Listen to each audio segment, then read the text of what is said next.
Welcome to the Sleepy War Veteran. In this story, you will be taken in a beautiful documentary to take you on an adventure back into history. Please calm your mind and enjoy the story. Before we're through, you'll hear the exact words from Marine after-action tallies that recorded how many flamethrower operators stepped off toward a target, and how many were left to answer roll call at dusk. While you settle in, tell us in the comments where in the world you're listening from. We love seeing this history map itself across the globe.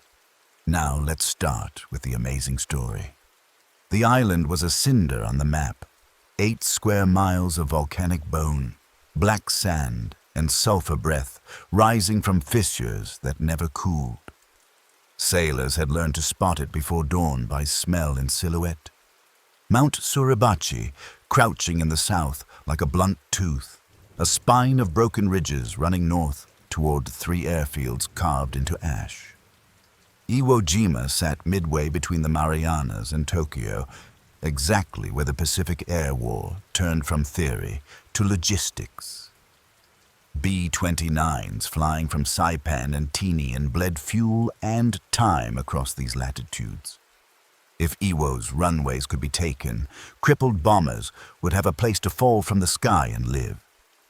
If they remained in Japanese hands, radar and fighters and coastal guns would keep striking at superfortresses on their way in and out. Geography, for once, decided the argument before the first order was typed. American planning gathered around that point through the winter of 1944 to 45. V Amphibious Corps, 3 Marine divisions under Major General Harry Schmidt, studied photographs, plaster reliefs, and aerial mosaics until the island seemed almost familiar. The 4th and 5th Marine divisions would go first on the southeast beaches beneath Suribachi. The 3rd would follow, driving toward the Motoyama Plateau and airfields number 1 and number 2, then beyond to the unfinished strip that surveyors called number 3. Naval gunfire officers argued for a long, methodical bombardment to pluck out gun pits one by one. Fleet commanders, watching weather windows and carrier cycles, promised 3 days. The difference would echo later in the voices of men describing what it felt like to walk ash under fire. On the island, a different plan hardened under the hand of Lieutenant General Tadamichi Kuribayashi. He had studied the way earlier garrisons had died, wasting themselves in banzai charges that fed marine machine guns and naval rifles, and he refused to repeat it. Instead, he turned the ground itself into a defense. Engineers and labor troops cut galleries into the ridges, joined hills and blockhouses with tunnels, and camouflaged every mouth. A mortar could fire from one aperture, its crew vanish below, and the next salvo speak from 100 meters away. Artillery pushed deep into caves. Observation posts looked out through slits the width of a man's palm.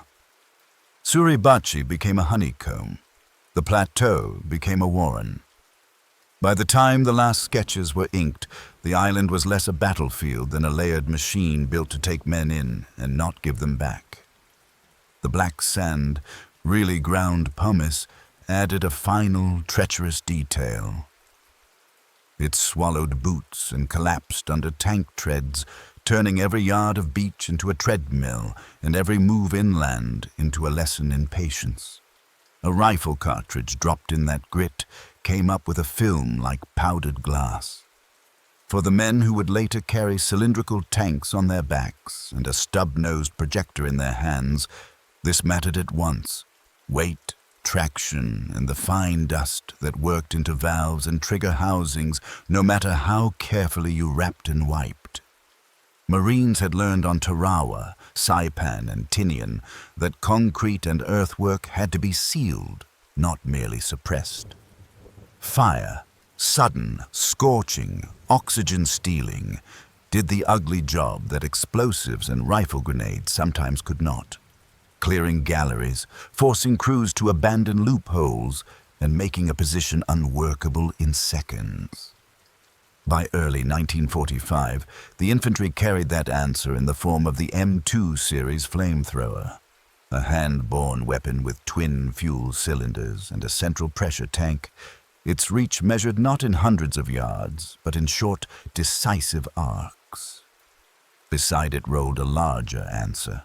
Sherman tanks modified with flame projectors, Zippos to the men who followed them, that could drench a mouth of rock from safer distance, and then sit while demolition teams rushed in with satchel charges. Neither device was new. Both were now woven into tactics as deliberately as a map's grid. The structure of a flame team was simple and unforgiving. An operator carried the set. 1 or 2 Marines guarded him and fed security, often paired with a demolitions man.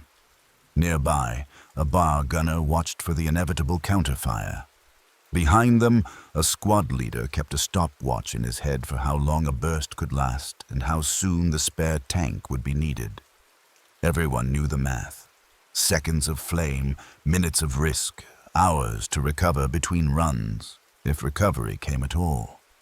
On Jima, with fields of fire fixed and every approach pre-sighted from the day the tunnels were laid out, those seconds would lengthen in memory until they felt like a lifetime.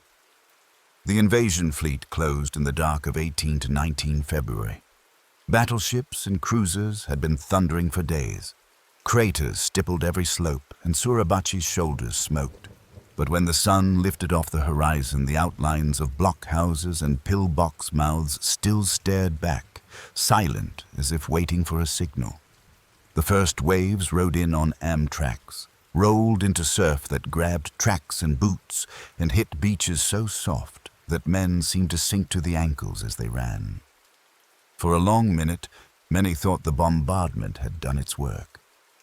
Then the line of dunes and the low rise behind them woke, and the diagrams men had studied under tent lamps became a world of splinters and dust. In the log books, this morning would later read plainly: landed as scheduled. Heavy fire as units crossed the terrace. Extreme difficulty moving equipment and tanks. In recollection, it was the ash that most men remembered. The way it slid underfoot, the way it swallowed shovels, the way it made a prone Marine feel half buried before a single round landed near his elbow. For flame operators, the ground was more than a nuisance. A stumble with 70 pounds on your back meant a tangle. A tangle meant a pause. A pause beneath a watching loophole was too long. The first targets were obvious and eternal. Mouths of caves, slits in concrete, the corners of pillboxes where 2 arcs of fire overlapped and pinned a strip of beach or a fold in the terrace. Tactics snapped into place the way rehearsals taught them to. A rifle squad fixed a position, a tank edged forward to cover, smoke curled, and a flame team, on a path picked the minute before by a lieutenant with binoculars, rose from a fold of ground and moved. The sound, unexpectedly soft under battle's roar, was a sputter, a hiss, and then a roar and a low crackle as the jet found a corner and crawled inward. When it worked, men saw it rather than heard it. The orange ripple vanishing into rock, the air shimmering with heat, the defender's fire faltering by reflex. When it didn't, everything outside the operator's mask felt very far away. None of this happened in a vacuum. Naval gunfire officers stood on decks a mile offshore, clocks and charts open, waiting for calls that named a target by beach grid and code. Shorefire control parties crouched behind the same dunes, watching for muzzle flashes, counting seconds between rounds, and asking a destroyer to put a shell into a dark mouth at the exact instant a flame team needed it quiet for 15 heartbeats. Engineers came behind, laying satchel charges into newly dead mouths, tearing down what had just been cleared before resolve could return underground. The whole thing, Navy to dune, dune to mouth, mouth to void, worked only if every small piece kept time. The island's southern anchor, Suribachi, was always there, over the left shoulder of anyone landing on the southeast beaches, an implicit promise and a threat. Its slopes were a knot of caves and galleries, and every mouth that looked east had rehearsed cutting the beach into parcels under intersecting fire. To make the rest of the battle possible, that knot had to be untied. The plan was to pinch the volcano by day's end and cut it off the next morning. The reality, as always, was written in yards and lists, names of small ridges, numbers that marked drawers in a platoon commander's chest where he kept the day's missions. Flame here, demo there, move the gun up 2 yards, now 3. When historians later wrote about Iwo Jima, they reached for numbers because numbers could stand still. 21,000 defenders, more than 700 fortifications in the southern sector alone. A tunnel network that ran for miles, 5 weeks of fighting that felt like one long day. Men who had carried the cylindrical tanks and the stub-nosed projector reached for sentences shorter than that. We had to get close. You couldn't see until you were there. It worked when it worked. They knew, because they had learned in seconds, that everything depended on control, of ground, of pace, of fear. A flamethrower was not a weapon you pointed from afar. It was a tool for closing a chapter at arm's length. This is where the record begins, not with the flag on the volcano, not with the photographs that would later stand in for the battle, but with the quiet arithmetic of an island built to hold on and a plan built to pry it loose. Fire would be the lever again and again. Hand held in seconds, armor mounted in long, searing arcs, and men would carry it forward because nothing else could reach where guns and shells could not. The logs that captured those hours were blunt. They named teams by squad and company. They marked targets by grid and landmark, and they totaled what came back after each run. Deep in those pages is the detail promised at the start of this story, a number that does not shout but will not be ignored, a measure of what the island asked of the men who brought flame to stone. Night receded to the sound of engines and the scrape of metal on coral. By first light, the assault beaches had a new texture. Tracked by Amtraks, pocked by shell bursts, and furrowed by men who had learned to crawl in sand that swallowed their elbows. Officers working from sketch maps and aerial mosaics called out the names they had practiced for months: green, red, yellow. Yet nothing on the ground stayed as neat as it looked under a tent lamp. To the left, the 5th Marine Division pressed toward the neck of Mount Suribachi, aiming to cut the volcano off from the rest of the island. To the right, the 4th fought across the terraces toward Airfield No. 1, whose runway lay like a dark scar behind the first rise. Between those efforts ran a single problem. Every opening in rock and concrete was alive, and most could not be persuaded to die from a distance. The first hours taught the island's grammar. Fire did not present itself as a wall. It arrived as single, disciplined lines from slits that were hard to see until you looked wrong. Mortars announced their positions by seconds more than by sound. Shells walked forward in even steps, then paused as if to let men breathe before stepping again. A cave's mouth could seem dead, while a crew ran by tunnel to a second aperture that had never appeared in a photograph. The Marines had names for the obvious shapes: pillbox, blockhouse, casemate, but Iwo Jima added its own category, a mouth that belonged to something you could not see. Speed, the virtue of earlier landings, failed in ash. Riflemen discovered that a sprint became a stumble by the third stride. Machine guns and radios gained weight with every yard. Even a shovel felt heavy when the head sank to the hilt. The Amtraks that had delivered the first waves lunged and settled. Tanks clawed for purchase, tracks digging to the hub before finding a way forward.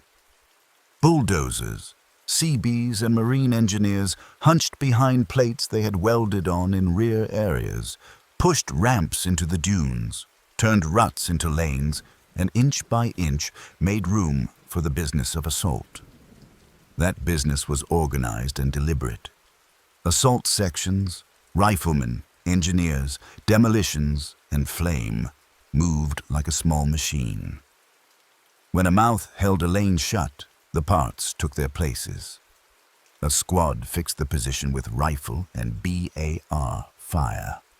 A tank edged to where its 75 millimeters could shave the edges of a slit without tearing down the ground the infantry needed. Smoke rounded a corner. Then a flame team rose from a fold in the terrain and closed the last distance men could not cross with bullets alone. The hand-carried weapon was the M2 Flamethrower, a set of cylinders and a projector arranged to be as simple as a device that complex could be. 2 fuel tanks rode a carrier's back beside a central pressurizing cylinder. Hoses led to a wand with a firing grip and an igniter at the muzzle. The mixture, gasoline thickened to cling and burn, had a practical range of a few dozen yards in ideal conditions, less when wind and grit fought it. A full load gave mere seconds of flame in total, spent in short bursts that bought angles and silence.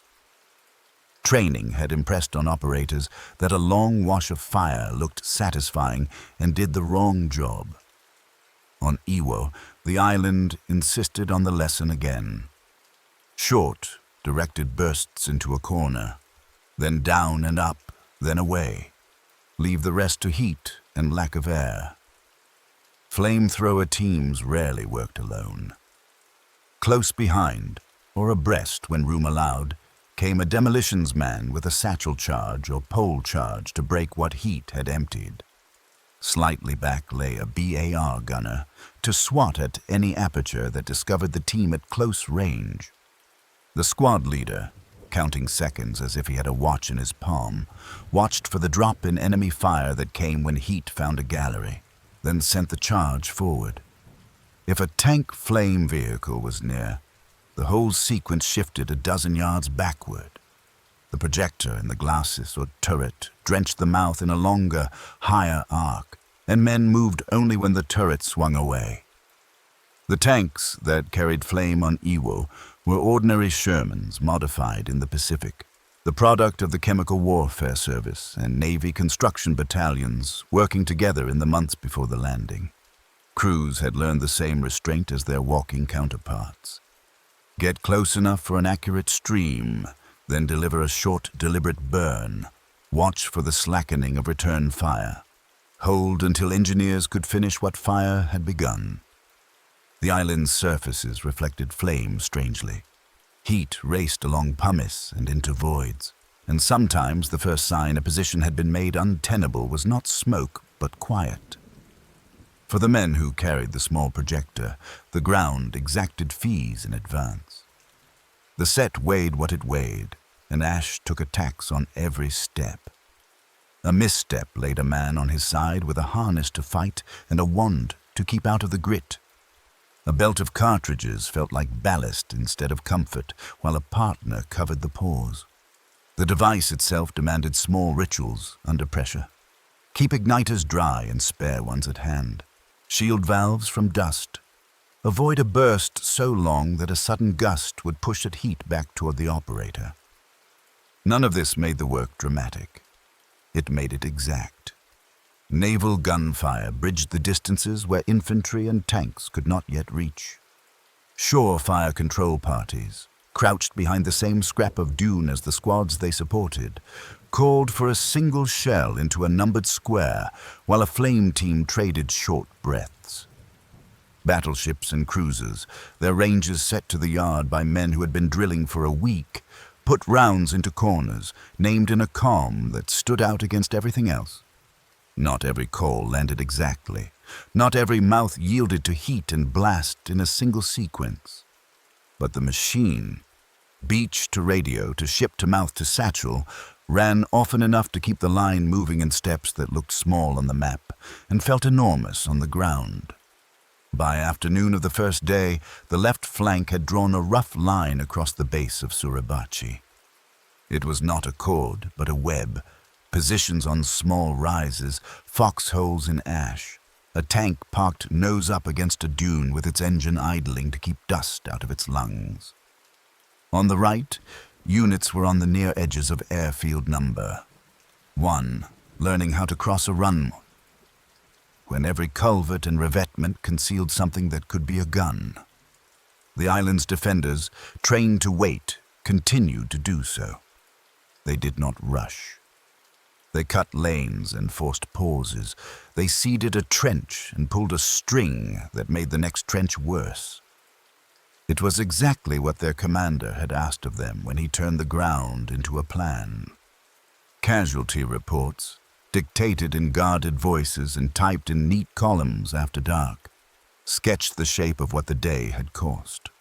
Rifle companies thinned, pioneer and demolition sections marked heavily engaged, tank companies down to runners that could still climb a dune without burying themselves. In those same pages, in a smaller hand, lived the notes the assault sections cared about most. Flame used at 10:30, position fell silent, charge placed, no resumed fire. Tank flame at 14:20, gallery vented to left, cleared by 14:27. Hand flame expended, resupply requested, operator hit, assistant recovered unit. Each line belonged to a specific mouth of stone and concrete with a grid and a name. Together they formed a pattern. Fire was the lever. Men carried it forward or bolted it to the front of a machine because nothing else could pry certain places loose. Night came early on Iwo Jima, not by the clock, but by the way the ground stopped reflecting light after sunset. The surf's hiss replaced the hiss of flame. Engineers wired charges in the last half hour before dark and lay on their bellies while a tank idled to mask the sound. Corpsmen made a geography out of moans and silence. In command posts set a little back from the line, maps changed color under a weak bulb as a clerk marked gains with a pencil that shook only when the table did. The day's progress, by yard and by lane, could be read two ways, as an edge drawn around the base of the volcano and as a set of small decisions that made the next morning possible.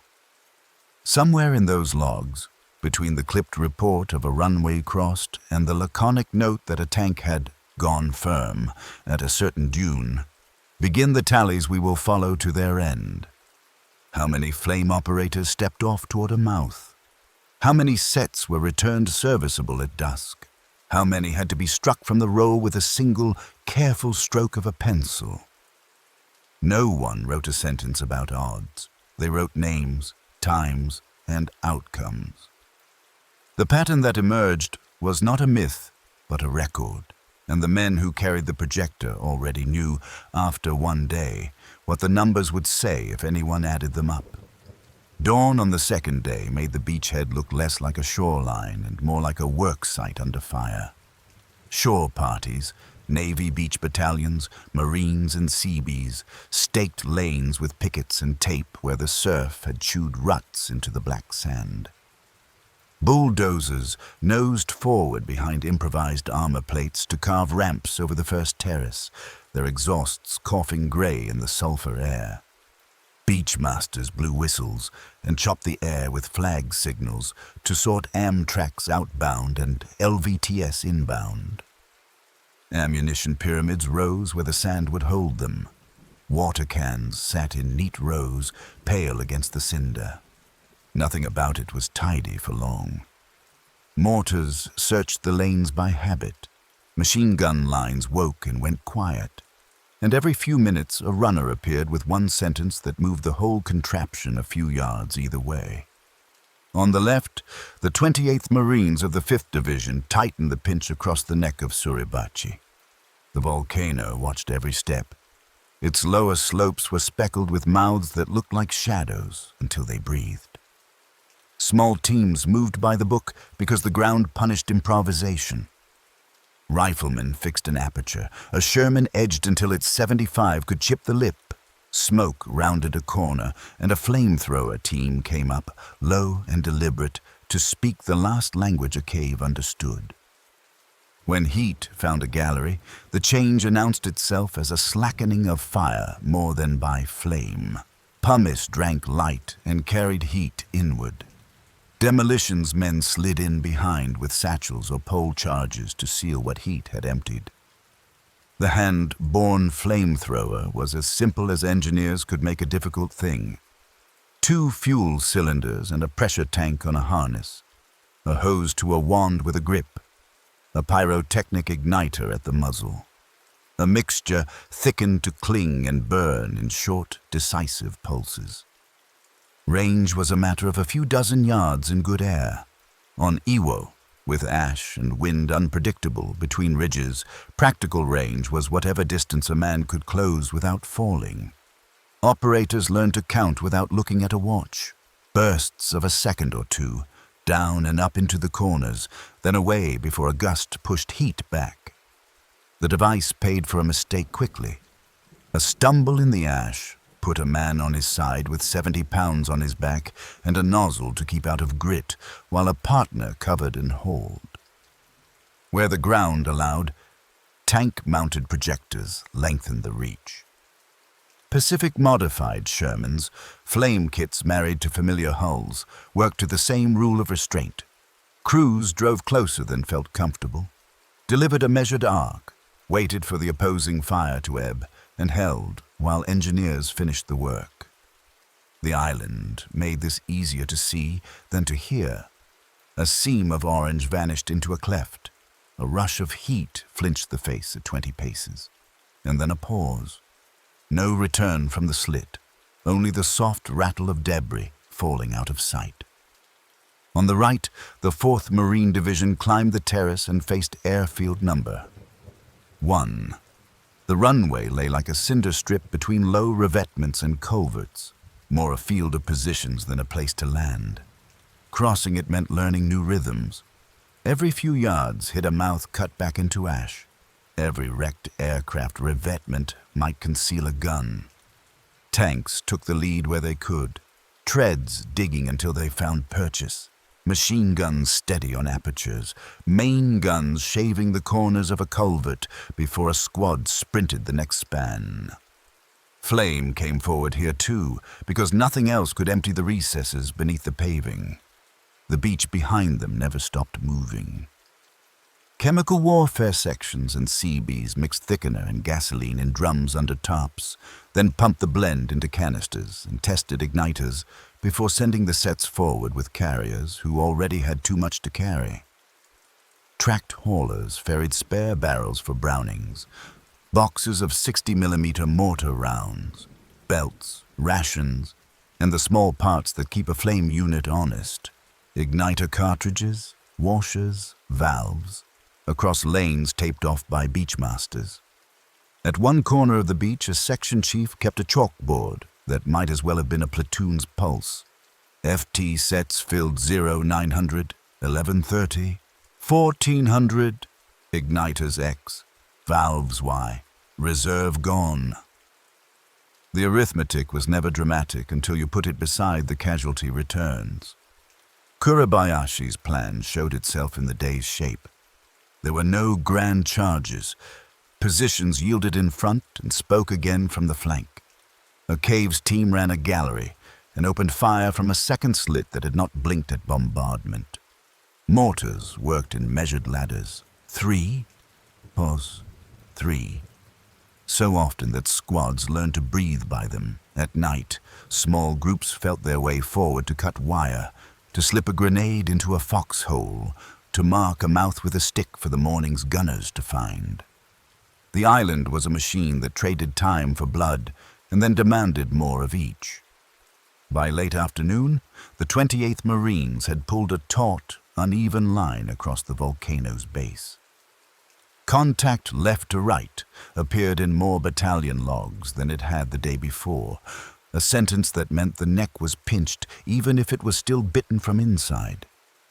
In the center and right, units straddled the edges of airfield number 1, some on the near side, some across, everyone learning that a strip of level ground on Iwo was not a gift but an invitation to be seen. The 3rd Division's leading elements began to land to deepen the push toward the Motoyama Plateau.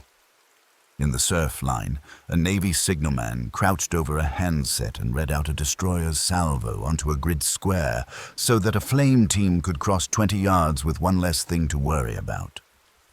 The fleet took its own retribution and risk. Battleships and cruisers kept up measured fire into pre-registered slopes. Destroyers tucked in close to thread shells into slits a spotter named by compass points and a guessed range. Over the horizon, the Japanese air response gathered itself. Before dusk on the 3rd day, aircraft would find the task force and cost it dear. An escort carrier sunk, a fast carrier badly damaged. Events recorded in Navy logs with the same flat tone as the beach. Time, bearing, result. The men ashore heard the distant crash and saw an orange hump on the horizon. The work at hand did not slow. Flamethrower sections learned how quickly a roster could thin without anyone writing a paragraph about it. Operators rotated because a set had to be refilled or a shoulder had to rest. Assistants picked up the wand when a man went down.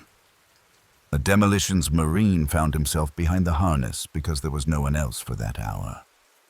In one company's S3 journal, a single line squeezed into a margin told the whole day. FT Op WIA 1015, set recovered. FT Op KIA 1240, set destroyed. Another unit, in a stronger hour, logged something better. 4 sets forward, 3 sets returned serviceable. No one used the word luck. They used names. Night settled without ceremony. Along the neck at Suribachi, platoons stitched listening posts out beyond the new line and tied them back with field phones. Engineers wired charges into the mouths that had fallen silent at dusk and lay on their bellies until a tank coughed to mask a fuse's hiss. On the right, foxholes along the runway's edge became rooms with numbers, culvert 3, 60 meters, for the morning's card. The beach exhaled as the surf grew louder. Someone found enough light to wipe the feed path of a Browning and cracked a grin when the brush pulled up more ash than oil. In the morning, the tasks would repeat with new names. The volcano still had to be climbed. The first airfield still had to be made a place you could walk in daylight. But by the end of the 2nd full day, the pattern was set in a way that maps can't show. The island would yield only to small machines made of people. Rifle, tank, smoke, flame, charge. Working in seconds and yards. Governed by notebooks and stopwatches and the discipline to stop a burst when it was doing more harm than good. And somewhere in each battalion's stack of returns, a clerk kept adding a column the operators already understood. How many sets went forward? How many came back working? How many names needed a line longer than a grid and a time? The 3rd morning came in a haze of sulfur and salt, and by then the beach no longer looked like a landing. It looked like a living blueprint under fire. Shore parties had cut lanes with pickets and tape where the surf had chewed the sand into deep ruts. Seabees shoved armor-plated bulldozers over the first terrace and down again, carving ramps that held just long enough for a tank to lurch across. Beach masters stood on small rises with flags and whistles, sorting the traffic of Amtraks, LVTs, DUKWs, and hand-carried stretchers trying to move both ways at once. The surf hissed, mortars searched the lanes, and every few minutes a runner arrived with a single sentence that nudged the whole contraption forward or back. Lane dog cut, new lane through Able, tanks to the left. On the left flank, the 28th Marines tightened their grip on the neck of Suribachi.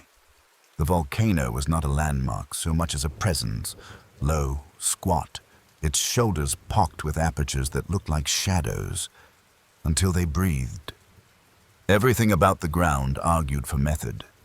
Riflemen fixed a mouth with accurate, stingy fire. A Sherman edged until its 75 could shave a lip without collapse. Smoke rounded a corner. Then the short, decisive work began. A flamethrower team rose from a fold in the ash and crossed the last yards that rifles and grenades could not. The sound of the hand unit was small under the island's roar, a sputter and a hiss, and then a searing rush that vanished into pumice like water disappearing into sand. Crews learned to read success not by flame, but by silence. A sudden slackening of return fire, a change in the pattern of dust behind a slit, the pause that told of men backing down a tunnel in heat and darkness. Where the ground permitted it, flame came on tracks. The tank-mounted projectors, Shermans modified in the Central Pacific, their gun tubes replaced or accompanied by a flame nozzle, worked to the same rhythm as the men on foot. Get close enough to put a stream precisely into the seam. Use short, deliberate bursts. Wait for the quiet. Hold your place while engineers finished what heat had emptied. The island made flame look different.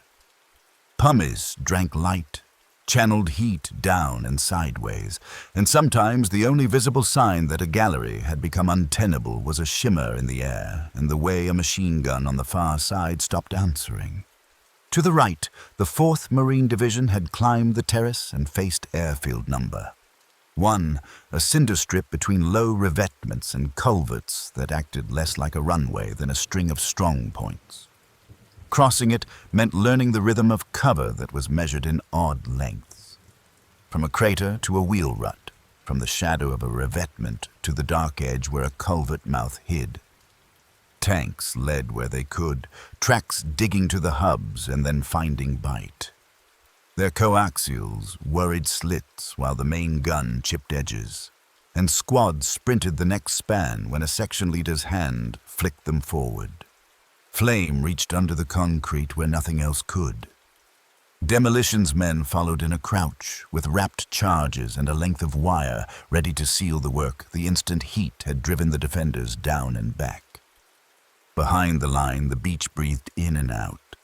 Chemical warfare sections and Seabees under canvas mixed fuel and thickener in drums, then pumped the blend into cylinders and bled pressure tanks to the right number before sending the sets forward with carriers who already had too much to carry. Spare igniters, valves, and washers arrived in small tins that were somehow always too few. A chalkboard at a resupply point became a pulse for a battalion's most specialized tool.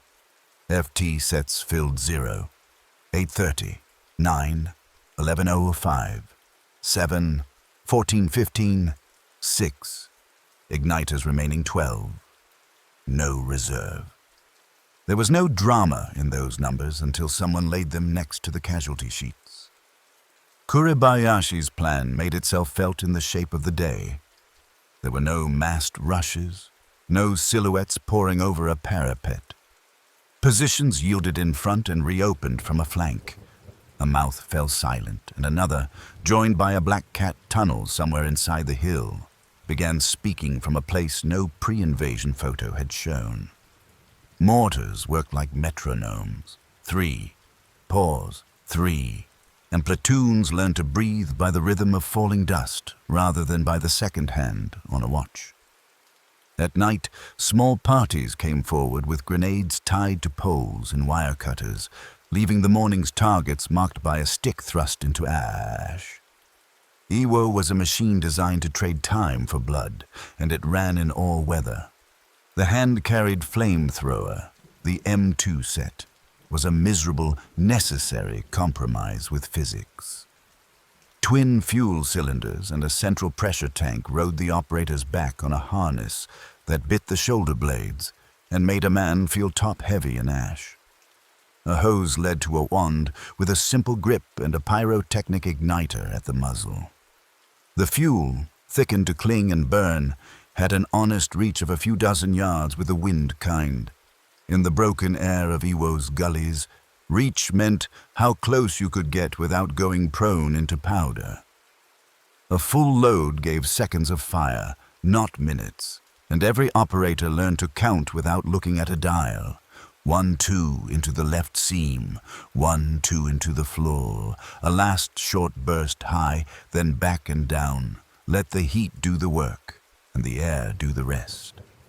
Long washes looked satisfying and did the wrong job. On Iwo, the wrong job cost people you knew by name. None of it happened alone. The operator was the point of a small human machine, an assistant to guide the belt and watch his footing, a demolitions marine just behind with a satchel charge and a pole, a BR gunner to swat at a slit that discovered them at the last second, a squad leader keeping the tempo with a voice that sounded like someone reading a recipe in a quiet kitchen. Short burst, down, up, out, ready charge. Now, when a tank flame vehicle was near, the whole problem moved backward a dozen yards, but the logic was the same. Find the seam, put heat where air would carry it, give the silence a heartbeat, and be ready to turn the place into rubble before resolve returned underground. By the third afternoon, the neck of the volcano was a stitched line. Foxholes in ash joined by lines drawn in pocket notebooks. Palm stump 240, crater 410, 3 clicks right to sweep the ditch. Listening posts were pushed forward at dusk, thin wires paying out behind them to a field phone where a corporal learned to judge the night by breath more than by sight. Engineers lay on their bellies just short of mouths where heat had done its work, wrapped charges in blankets to deaden the scrape, and waited for a tank to cough or clank to mask a fizz. Corpsmen worked in rhythms of their own, kneeling in ash that clogged gauze, tying off plasma that went slow in the cold, learning the map of each company's front by the angle someone held up a hand when they called. The sea felt the war as well. Destroyers slid close enough to see their own shells strike, weaving into prearranged positions named on charts by letters and grids, answering calls from shorefire control teams who spoke in a language meant to be calm because excitement wasted time. Request 1, H-17 to H-18, danger, close, aim off White Rock, left 1, 5, fire for effect. Farther out, larger ships kept up the measured thunder. That evening, just over the horizon, the enemy's own plan touched the fleet. Aircraft found the carriers, and before dark, an escort carrier was gone and a fast carrier was burning. In Navy logs, the loss sat in neat lines with time, bearing, and result. On the beach, the sound came as a low, distant concussion and an orange bruise at the rim of the sky. The shore parties did not look up for long. Night on Iwo Jima did not erase the fight so much as change its grammar. On the volcano's neck, infiltrators crawled until their fingers found wire or a helmet rim, then through, shoved, and vanished along tunnels the Marines could not guess at. At the airfield, single shots cracked from culverts and were answered by strings from Browning guns that chewed neat lanes into the dark. Men learned the smell of the island at night, a mixture of oil, ash, and something like wet stone, and the way sound carried in pockets and died in turns. The first hours before dawn were the worst. The cold made steel sluggish and breath loud. The mind tried to make patterns where there were none. When the dark went from black to iron gray, the island seemed to draw one long breath with everyone on it.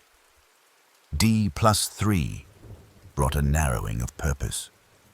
On the left, the 28th Marines had pinched Suribachi so tightly that the base of the mountain was a shallow arc of positions all under one commander's hand. The order worked like a release that morning. A patrol up the mountain to test what the night had left. Captain Harold Schreier led a 40-man detachment from E Company up the southeastern shoulder, picking a route that stayed on folds and shadow, moving with the discipline of men who knew sight mattered more than speed. They passed mouths that had burned the day before and showed nothing now at a glance. They paused at bends where tunnels might have cut their path. They called back landmarks in words that would make sense on a sketch. Low knob with split rock, cleft with dead bush, turn right at bowl. They reached the rim near midday. A small flag went up on a length of pipe scrounged on the way. It was not ceremony so much as a signal. The mountain's top could be held long enough to send a message downhill. On the beaches and terraces below, heads came up from behind dunes and revetments when the cloth moved in the thin wind. The line did not cheer all at once. It exhaled in pieces. A second, larger flag would go up later, carried by another party and made famous by a photographer whose picture would take on a life of its own. But among the men on the slopes and the airfield, the meaning of both flags was the same and immediate. The southern anchor of the island had been pried loose. Flags, however, did not reach into tunnels. The rest of the day on the mountain was the same work as before, only done with the knowledge that the place could be kept. Galleries vented heat through cracks where two men could not stand abreast.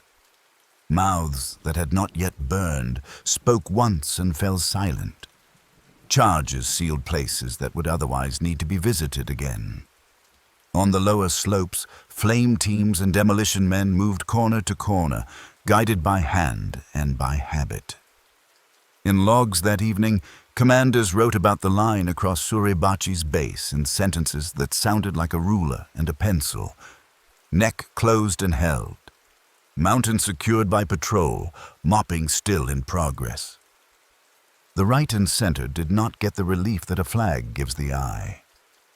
Airfield number 1 still cut the ground like a burnt scar, and beyond it the low ridges that hid airfield number 2 formed a horizon of small problems that would take days to translate into yards.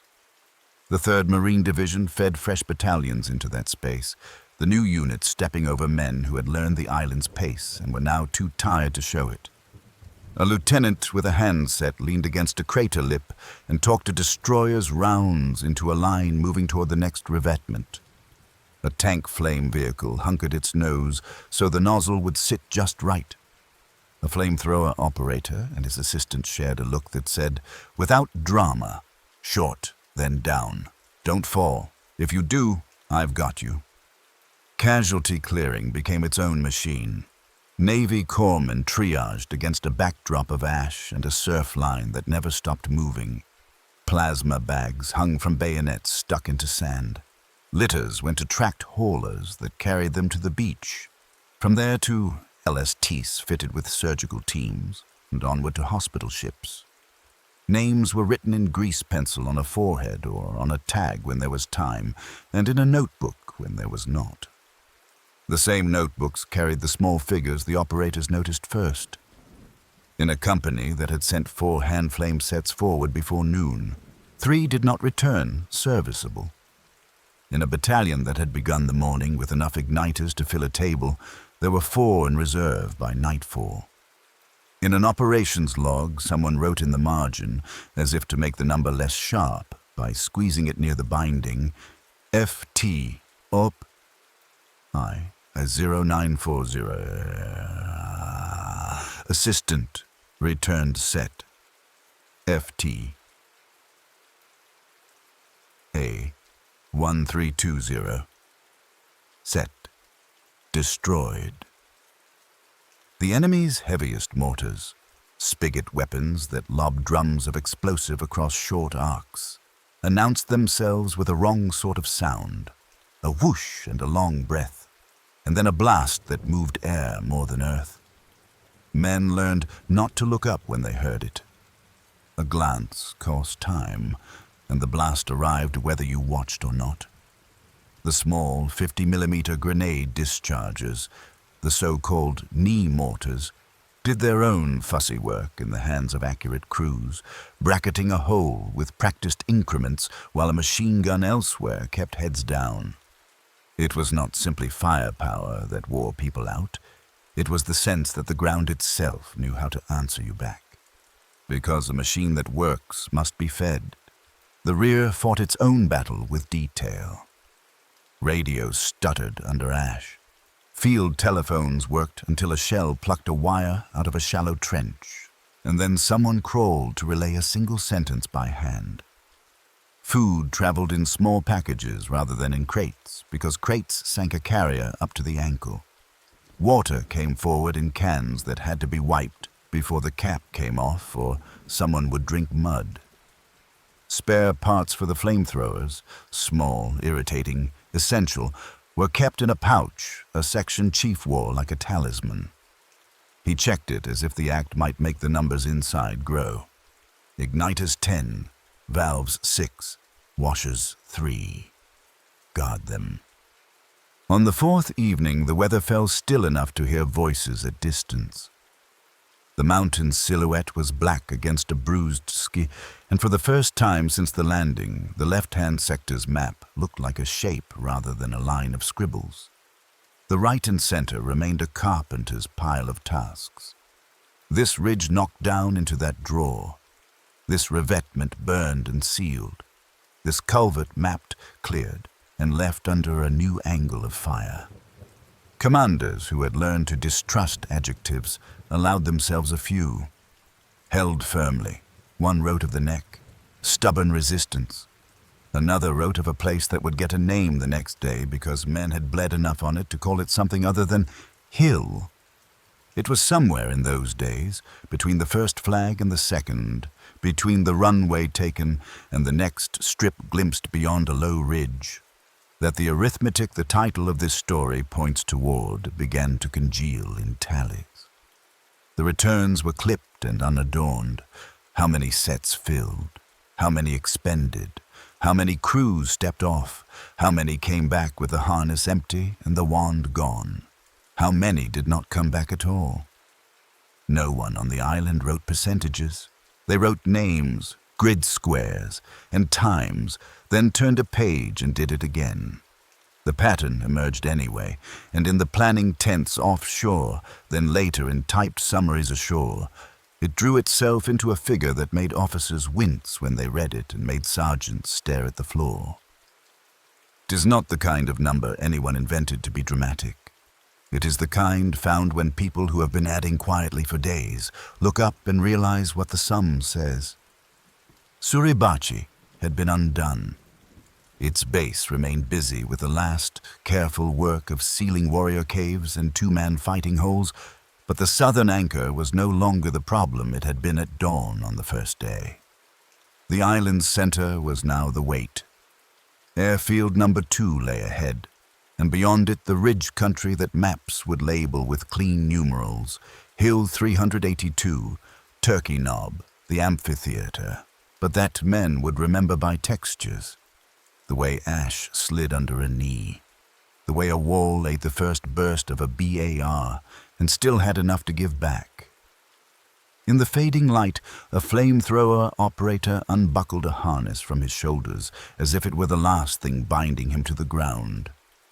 He brushed ash from the valve cover with his sleeve, then from the igniter housing, with a care that looked like affection to anyone who didn't have to pick the thing up in 6 hours. His assistant set the wand across 2 ammo boxes so grit wouldn't find the muzzle. The demolitions man wrote something on a card in a neat hand. Cleared culvert west of revetment 4, sealed gallery behind split rock, and tucked the pencil into a pocket without looking. A platoon leader folded a map along a line someone else had drawn that morning and added a small triangle where a mouth had been. The sea hissed. Somewhere inland, a single mortar tube coughed. The line slept as much as a place like that allows. By now, the pattern was fixed and the stakes understood. Fire was the lever that moved the island a yard at a time. Men carried it because nothing else reached into stone and airless corridors. The cost was visible in the way rosters changed between sunrise and dusk and in the careful strokes clerks made in margins when they ran out of room on the main line. The groundwork for the number promised at the start, no myth but a sum, was nearly complete. The mountain was behind them. The hard, nameless ground to the north was waiting. And the teams who wore the harness knew exactly what it would ask before anyone added anything up. The fourth day began with the mountain behind the left flank and the hard country of the Motoyama Plateau in front of everyone else. Suribachi's flag was visible now from stretches of beach and airfield, a small triangle that meant the southern anchor could be held even while caves were still being sealed. It did not make the ground easier. The island's center, a sequence of low ridges and scraped runways, revetments and culverts, and knobs of rock with names the map makers had not all agreed on yet, took shape as a problem that could only be solved in pieces, each piece paid for by drill and endurance. In the center, fresh battalions from the 3rd Marine Division stepped off into the ash, taking over sectors where companies from the 4th had been moving since the first morning. The rhythm was the same, but the distances changed. Airfield number 1 lay behind.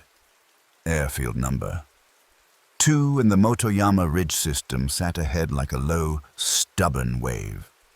Between them was a lattice of fortifications the pre-invasion photos had suggested but never fully revealed. Blockhouses poured heavy and low. Cave mouths that looked like shadows until they spoke. Trenches that served only as short corridors between apertures and tunnel entrances. Some complexes the Marines named immediately: Turkey Knob, the Amphitheater, the Quarry. Others got numbers: Hill 382, 362, 362A, and 362B. The numbers felt tidy on paper. In ash they meant ledges and creases, shelves and pockets, and room for fire to disappear and then arrive from a new angle. The method that had carried Suribachi's base held here as well, because the enemy's plan had not changed. Japanese machine gun crews waited on traverses fixed long before the first shell fell from a ship. Mortarmen walked ladders they knew by seconds rather than by sight. Cave teams fired once, slipped down galleries where a man had to turn his shoulders to pass, and climbed to a second slit that faced a place a map had not called important. To make the island yield, Marines turned the ground's own tricks against it. Fix from the front, hit from a seam. Smother a mouth with flame, then seal it. Keep moving before the tunnel system behind a position could bring fresh fire to bear. Flamethrower teams were written into every platoon's plan. The hand-borne sets were now almost all filled with thickened fuel, gasoline turned to a gel that clung and burned rather than splashing and running off. The change mattered in ways a man could feel through his gloves. The one's jet kept its shape longer in broken air. Bursts of 1 or 2 seconds did more work in a corner. Heat stayed where you put it. The harness still weighed what it weighed, and ash still punished a stumble, but the short, controlled pulses taught in training grounds back in WWII paid a bigger dividend here. Operators counted without looking. 1, 2 into the left seam, down to the floor, up to the ceiling, out. The assistant managed the hose and watched the footing. A demolitions marine hovered behind with a satchel charge wrapped against grit, ready to slide past the operator as soon as return fire slackened. Over a ridge or two, a tank flame vehicle waited for the call that the ground ahead would bear its weight. Those tanks, ordinary Shermans modified in theater to carry flame projectors, had become, by the 5th day, familiar personalities in company journals. Crews gave their vehicles names no clerk bothered to write, but the log books preserved the tone. Flame tank forward, short burn. Enemy gun fell silent. Engineers placed charges. Where space allowed, a tank's nozzle threw a longer arc into a cleft that swallowed flame the way pumice swallows water. Where space did not, the crew used the same restraint as a man on foot, close enough to put fire precisely where air would carry it inside, then hold still while the riflemen and engineers finished it. In places, the island made the effect visible, orange ripples and smoke. In others, success was recorded as a subtraction, the absence of muzzle flash at a slit that had been bright a minute before. The work around airfield number. One showed how the island changed scale without changing character. A runway makes a map look open.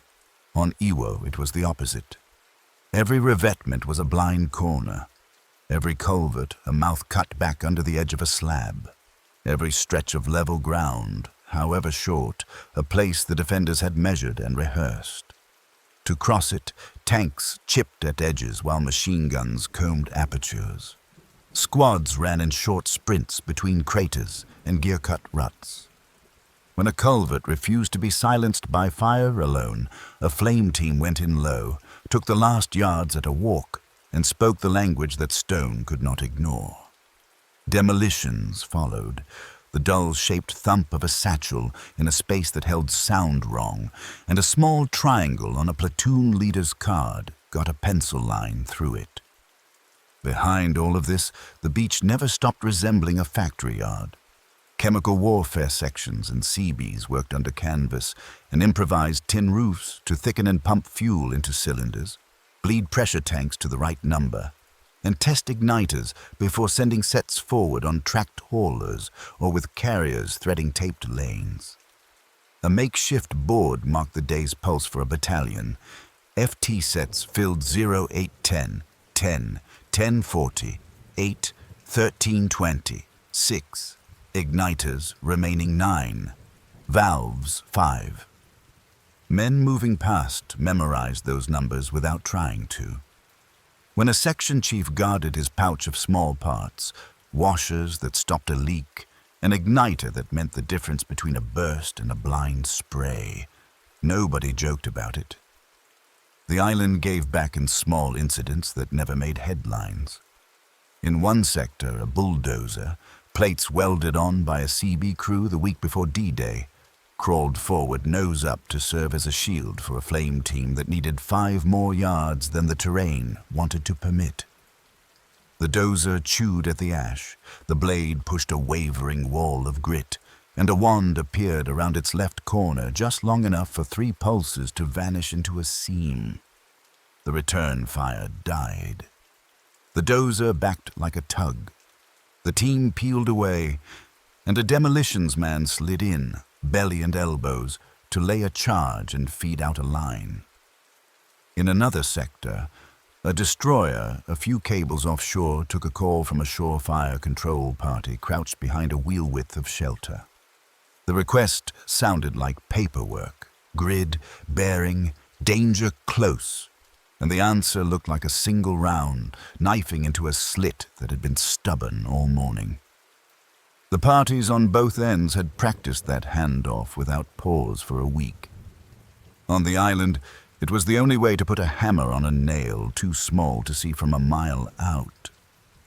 On the 5th afternoon, the last organized resistance on Suribachi's rim broke, and the day's pages for that sector shifted from assault to clear and seal.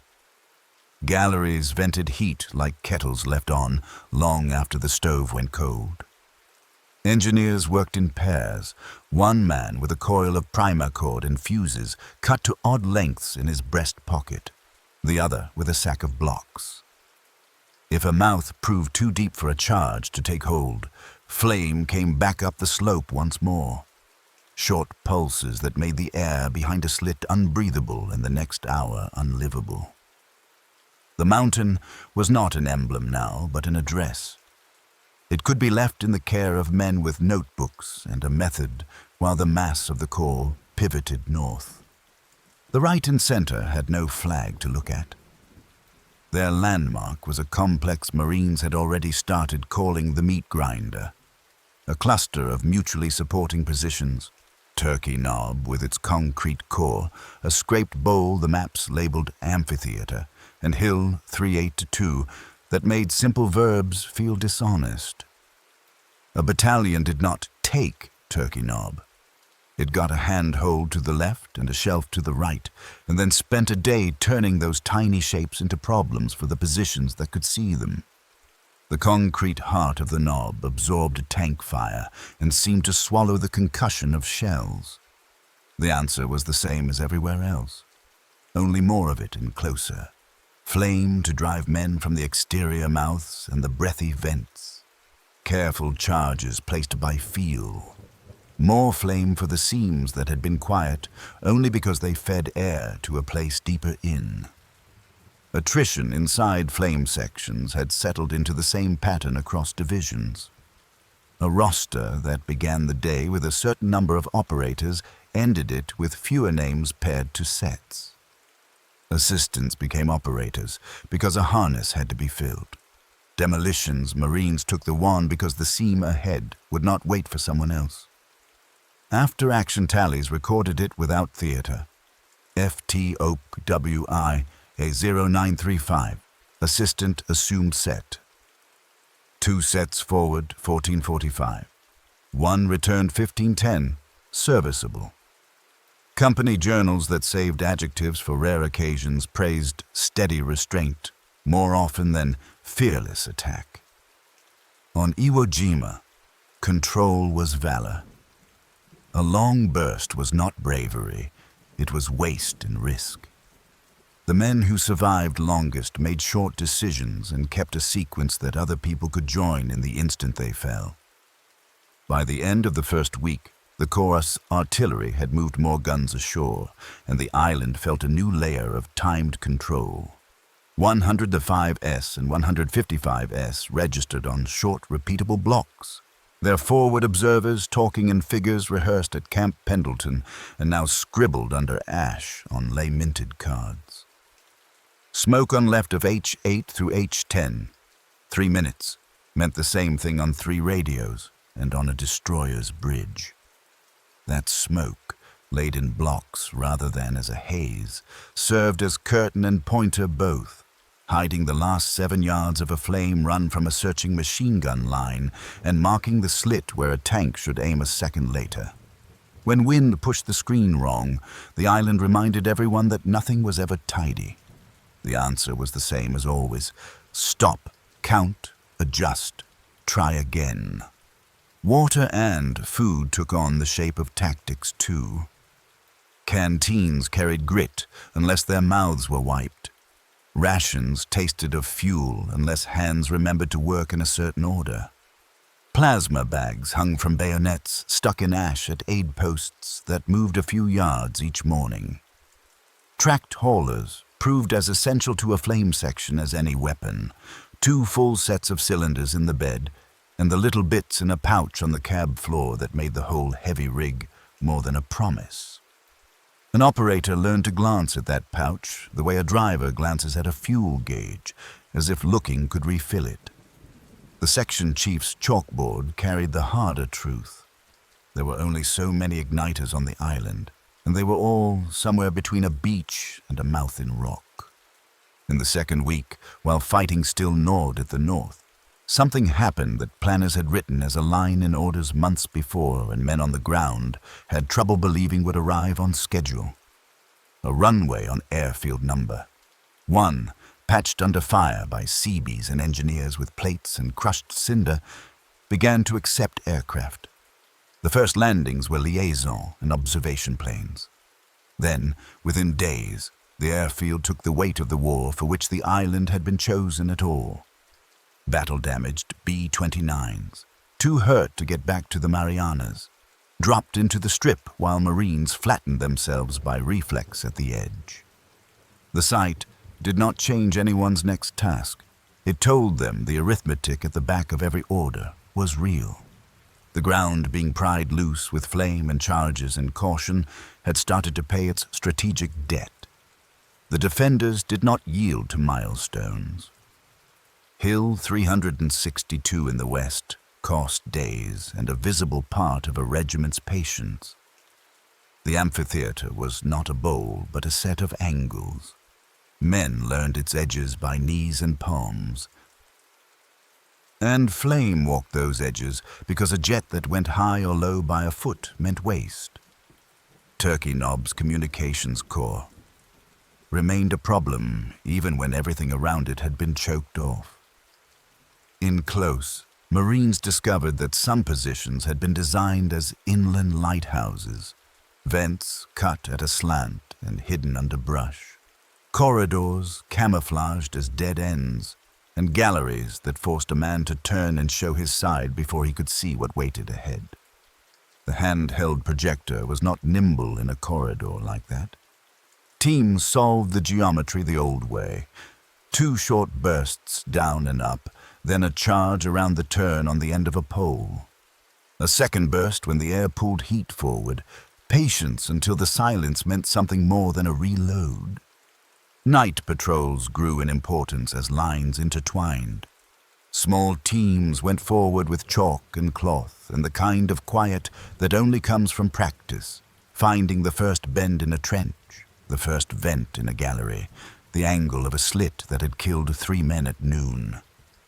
They marked in a language modest enough to hide in plain sight, a rag tied in a certain way on a dead branch. A short line on the ground scratched crosswise to the anthill of footprints that ran in every direction. At first light, those marks became range and bearing on a card, and a day's plan for flame and charges could be drawn faster than a man could open a new map sheet. Then there was the other arithmetic, the one nobody stated out loud.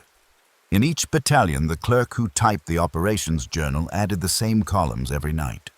Sets filled, sets expended. Operators present at morning roll. Operators present at evening roll.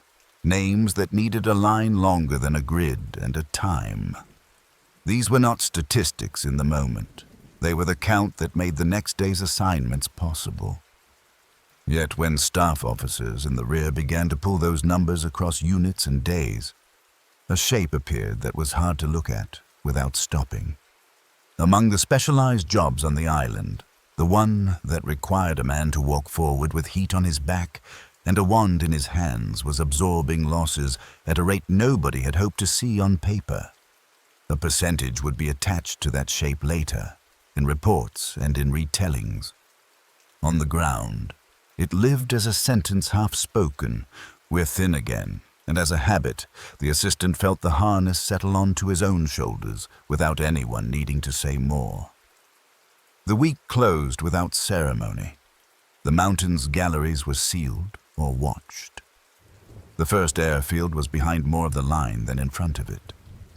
The big names on the map, Turkey Knob, the amphitheater, the hills with neat numerals, were scratched at and measured now not by contour, but by how much of a platoon could fit under their fire without being seen. In company streets carved into ash behind the front, a flame section laid out its sets in a row, valves wiped, igniter housings brushed, straps coiled, and the chief ticked off what could be promised for morning. 3 full, 1 serviceable if we get another valve, enough igniters if nothing stupid happens. No one laughed. They had learned by now that nothing on this island happened for free. Somewhere out at sea, a ship's bell rang the hour. On the plateau, a corpsman tied off a line and wrote a name he would forget he'd written until someone showed him the page years later. At the edge of a trench near Turkey Knob, a tank crewman ran a rag around the rim of a nozzle that had picked up grit, then rested his head on the saddle and let his eyes close for a minute that didn't last. A platoon leader folded his map along a new crease where the paper had grown soft and added a square around a dot that meant done only for a few hours. And the men who carried flame, operators, assistants, the demolitions marines who had learned to keep cadence with a tool that measured life in seconds, set their hands on the things they would lift again at dawn, knowing exactly why the island was worth it and exactly what it would ask in return. By the end of the first week, the fight had settled into a tempo that planners recognized on paper and Marines recognized in their bones. Short, deliberate pushes that ended at a mouth in rock. A pause while engineers and flame did their work. A pencil mark on a card, and then the next fold of ground. With Suribachi held and its galleries being sealed, the weight shifted north into terrain that looked gentle from offshore and proved anything but. The Motoyama Plateau, airfield number 2, and the cluster of mutually supporting positions that men already called, in private, the meat grinder. The plateau's first impression was deceptive. Low ridgelines rose like the backs of sleeping animals, and between them lay runways, revetments, and the pale slots of culverts. The enemy had made every feature say something. A slit at the end of a culvert spoke precisely down a lane Marines needed to cross. A vent cut at an angle under brush fed air to a position 30 yards away. A trench was not a place to stand, but a passage between apertures that faced different worlds. The result was an argument for method. No surges, no improvisation that lasted longer than a heartbeat, only practiced sequences carried out under watch. Assault sections moved as small machines. Riflemen fixed a mouth in place with clipped, accurate fire, while a Sherman chipped the edges with a main gun and combed apertures with its coaxial. Smoke rounded a corner and held just long enough. Then the most specialized tool in the section rose from the ash. The hand-borne flamethrower came forward low and steady. Twin fuel cylinders and a pressure tank on a harness. A hose to a stubby projector. An igniter at the muzzle. The operator counted more than he looked. Bursts in seconds, not sweeps. Down into the seam, up to the ceiling, then away before wind pushed heat back. The assistant managed the hose and watched the footing. The demolitions man slid in behind with a wrapped charge to seal whatever heat had emptied. The entire sequence took less than a minute when it went well and an age when it did not. Where the ground allowed, flame came mounted. Pacific-modified Shermans, flame projectors married to familiar hulls, worked a longer geometry, close enough to put fire precisely where air would carry it. A measured arc, not a show. A hold while the infantry finished the work. Crews learned to judge success by absence. A gun that stopped answering from a slit, a dust pattern that no longer had the steady pulse of a machine gun line, a silence that meant a gallery had turned into heat and smoke. On the plateau, light behaved strangely. Flame vanished into pumice the way water sinks into sand. Heat raced around invisible corners and returned as a shimmer, not a glow. Veterans learned to trust that shimmer. Resupply for the flame teams looked like a workshop planted in black sand. Chemical warfare sections and CBs, working under canvas and sheet metal, turned drums into thickened fuel and pumped canisters while pressurizing the center tanks to specification. Igniters, small pyrotechnic cartridges, were counted out like coins. A section chief kept a chalkboard and guarded a pouch of small parts with a seriousness everyone respected. Washers that prevented a leak at the worst moment. Igniter sets that turned a stream into fire at the muzzle on the first squeeze. Valve pieces that made the difference between a weapon and a burden. Tracked haulers ran a loop from beach to line with 2 or 3 sets aboard, and a driver who learned the taped lanes as if they were streets in his hometown. Across the 3rd and 4th Marine Divisions, the names on the map became routines. A hill number that sounded neat on a staff slide meant a lopsided shelf you could only approach from angle A, but had to finish from angle B because tunnels undercut the face you could see. The amphitheater was a bowl that wasn't really a bowl at all, more a fanned set of terraces and cuts, each one able to see the next. Turkey Knob was a low rind of concrete and rock with a communications heart whose core absorbed concussion and threw back little in the way of clues. Hill, 382 by the time most companies reached it, was a neighborhood of small arguments that had to be won in order. Flame to make the exterior mouths unworkable, charges to seal, and then the slow circulation along arcs that fed air and courage back into the dark. The enemy kept to a doctrine that had been rehearsed with care. There were no massed night runs. Instead, crews slid along trenches, put a grenade into a hole by reaching around a corner they knew, and vanished down a passage that a platoon had not seen at noon. Type 89 grenade dischargers, knee mortars in Marine slang, walked small, precise patterns, across a front where a flame team was known to work. Larger spigot mortars, with their off-kilter whoosh and long breath, announced themselves with too much ceremony to be subtle and still found targets. The absence of rushing bodies didn't make the nights quiet. It made them methodical. Communications stitched the small machines together. Surefire control parties worked from craters with telephones and SCR 300 radios that behaved better than they had any right to under a skin of ash. Requests to destroyers close in shore sounded like office memos. Grid, bearing, danger close, but produced single shells knifing into slits that would otherwise have cost minutes Marines did not have. Coal cars artillery, ashore by the end of the week, layered, timed smoke and high explosive in blocks the forward observers could call like measures in a song. That smoke, when the wind behaved, was worth more than romance. It hid the last 7 yards of a run no one could survive in the open. Behind the lines, casualty clearing learned its own rituals. Aid posts set just below a reverse slope hung plasma bags from bayonets stuck in ash. Litters ran by hand to tracked carriers to the beach to LS TAS with surgical teams, and from there to hospital ships at anchor. Names were written in pencil on tags, and when there was time, in a notebook. The same notebooks held the tallies no one read aloud. Sets filled at 8:10, 10:40, 13:20. Igniters remaining, valves remaining. Operators present at dawn. Operators present at dusk. The numbers made the next day possible. They also made a shape when someone had the time to add across units and across days. On the line, attrition inside flame sections was quiet and relentless. Operators and assistants traded places because a harness had to be worn and the next seam wouldn't wait. Demolitions men took the wand without conversation because the squad leader had pointed and the moment had come. The logs preserved the tone. FT OP WWII 1015.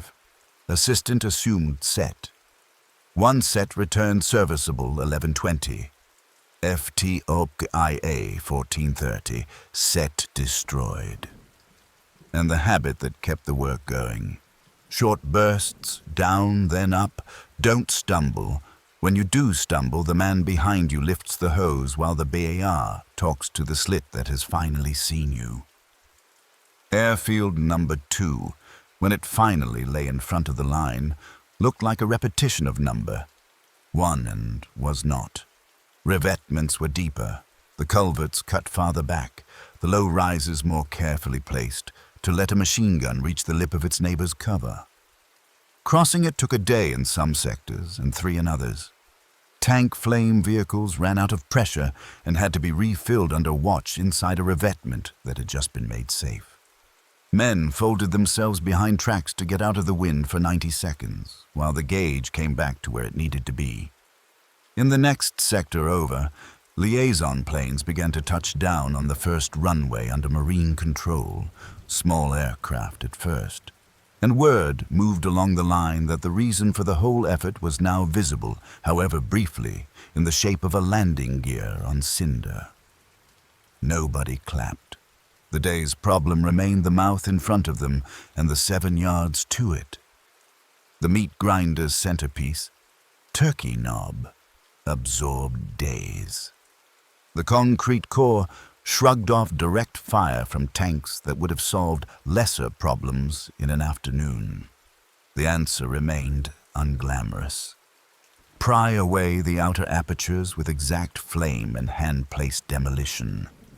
Deny the vents, listen for air, and keep the perimeter so tight that crews moving in the tunnels found nothing but heat, smoke, and charges at every end. That form of control was slow and unphotogenic. It also worked. Company journals grew stingier with adjectives and more generous with bearings and times. Short burn at 11:05. Silence in east slit.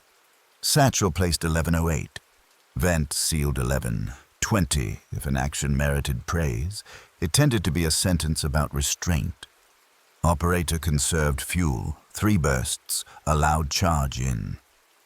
Weather joined the island as a participant. The ash that had behaved like dry powder on the first day turned to paste in short rains, clogging treads and making every step a pull. The wind shifted without warning on open ground and turned a perfect screen into a curtain that showed silhouettes. The sulfur breath from fissures rose heavier some mornings, stinging eyes under masks and making the simple decision to keep the igniter dry feel like an art. A good assistant became an expert in small protections. A sleeve over the wand for the last 5 yards to keep grit off the muzzle.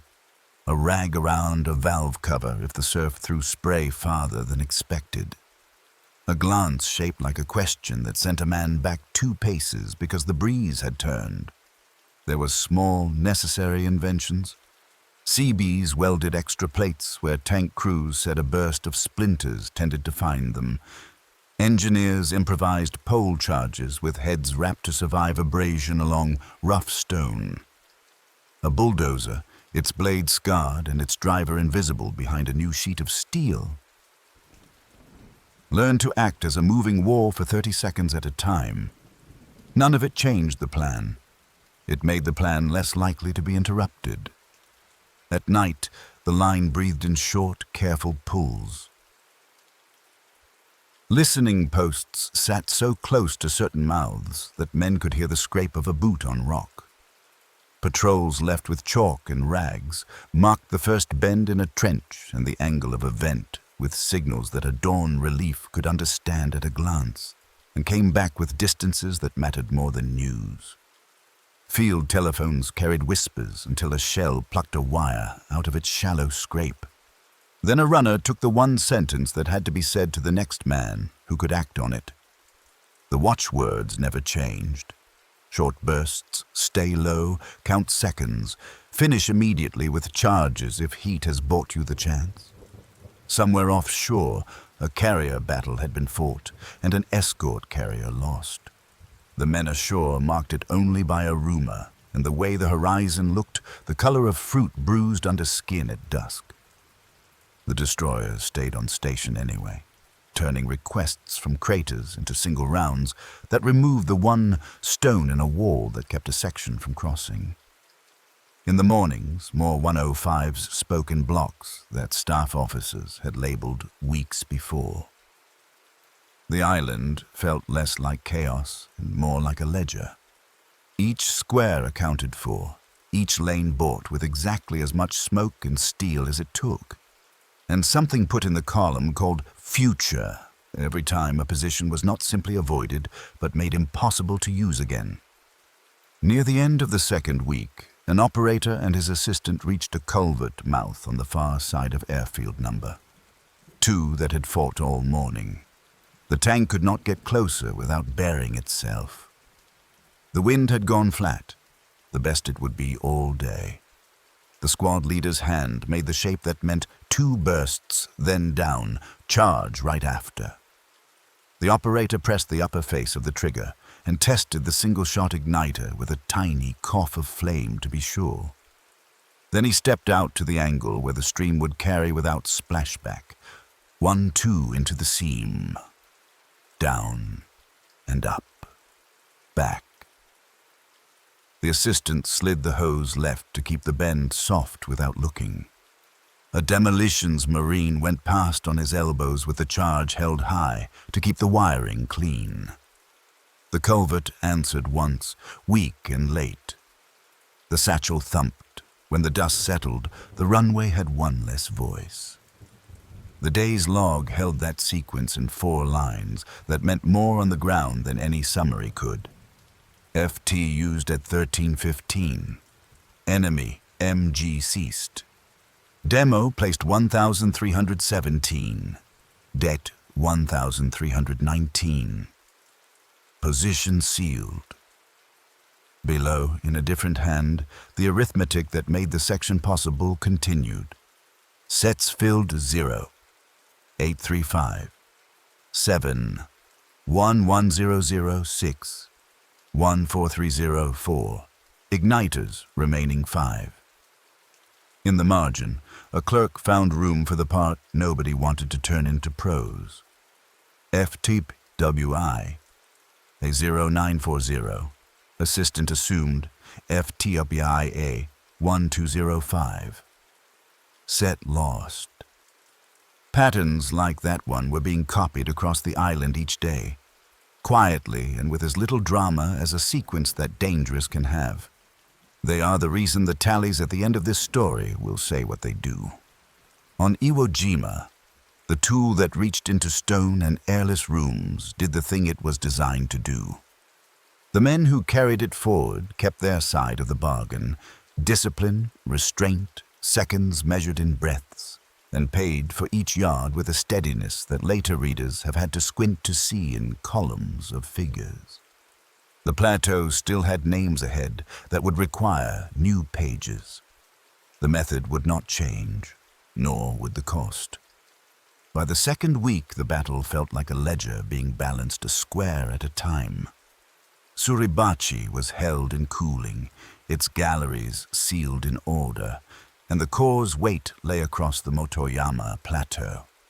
The map's clean labels: airfield number 2, Hill 382, Turkey Knob, the amphitheater, hid problems that only revealed themselves at 30 paces: shallow shelves of ash that slid under a knee, vents cut at angles under brush, culvert mouths that spoke exactly down the lanes a platoon had to cross.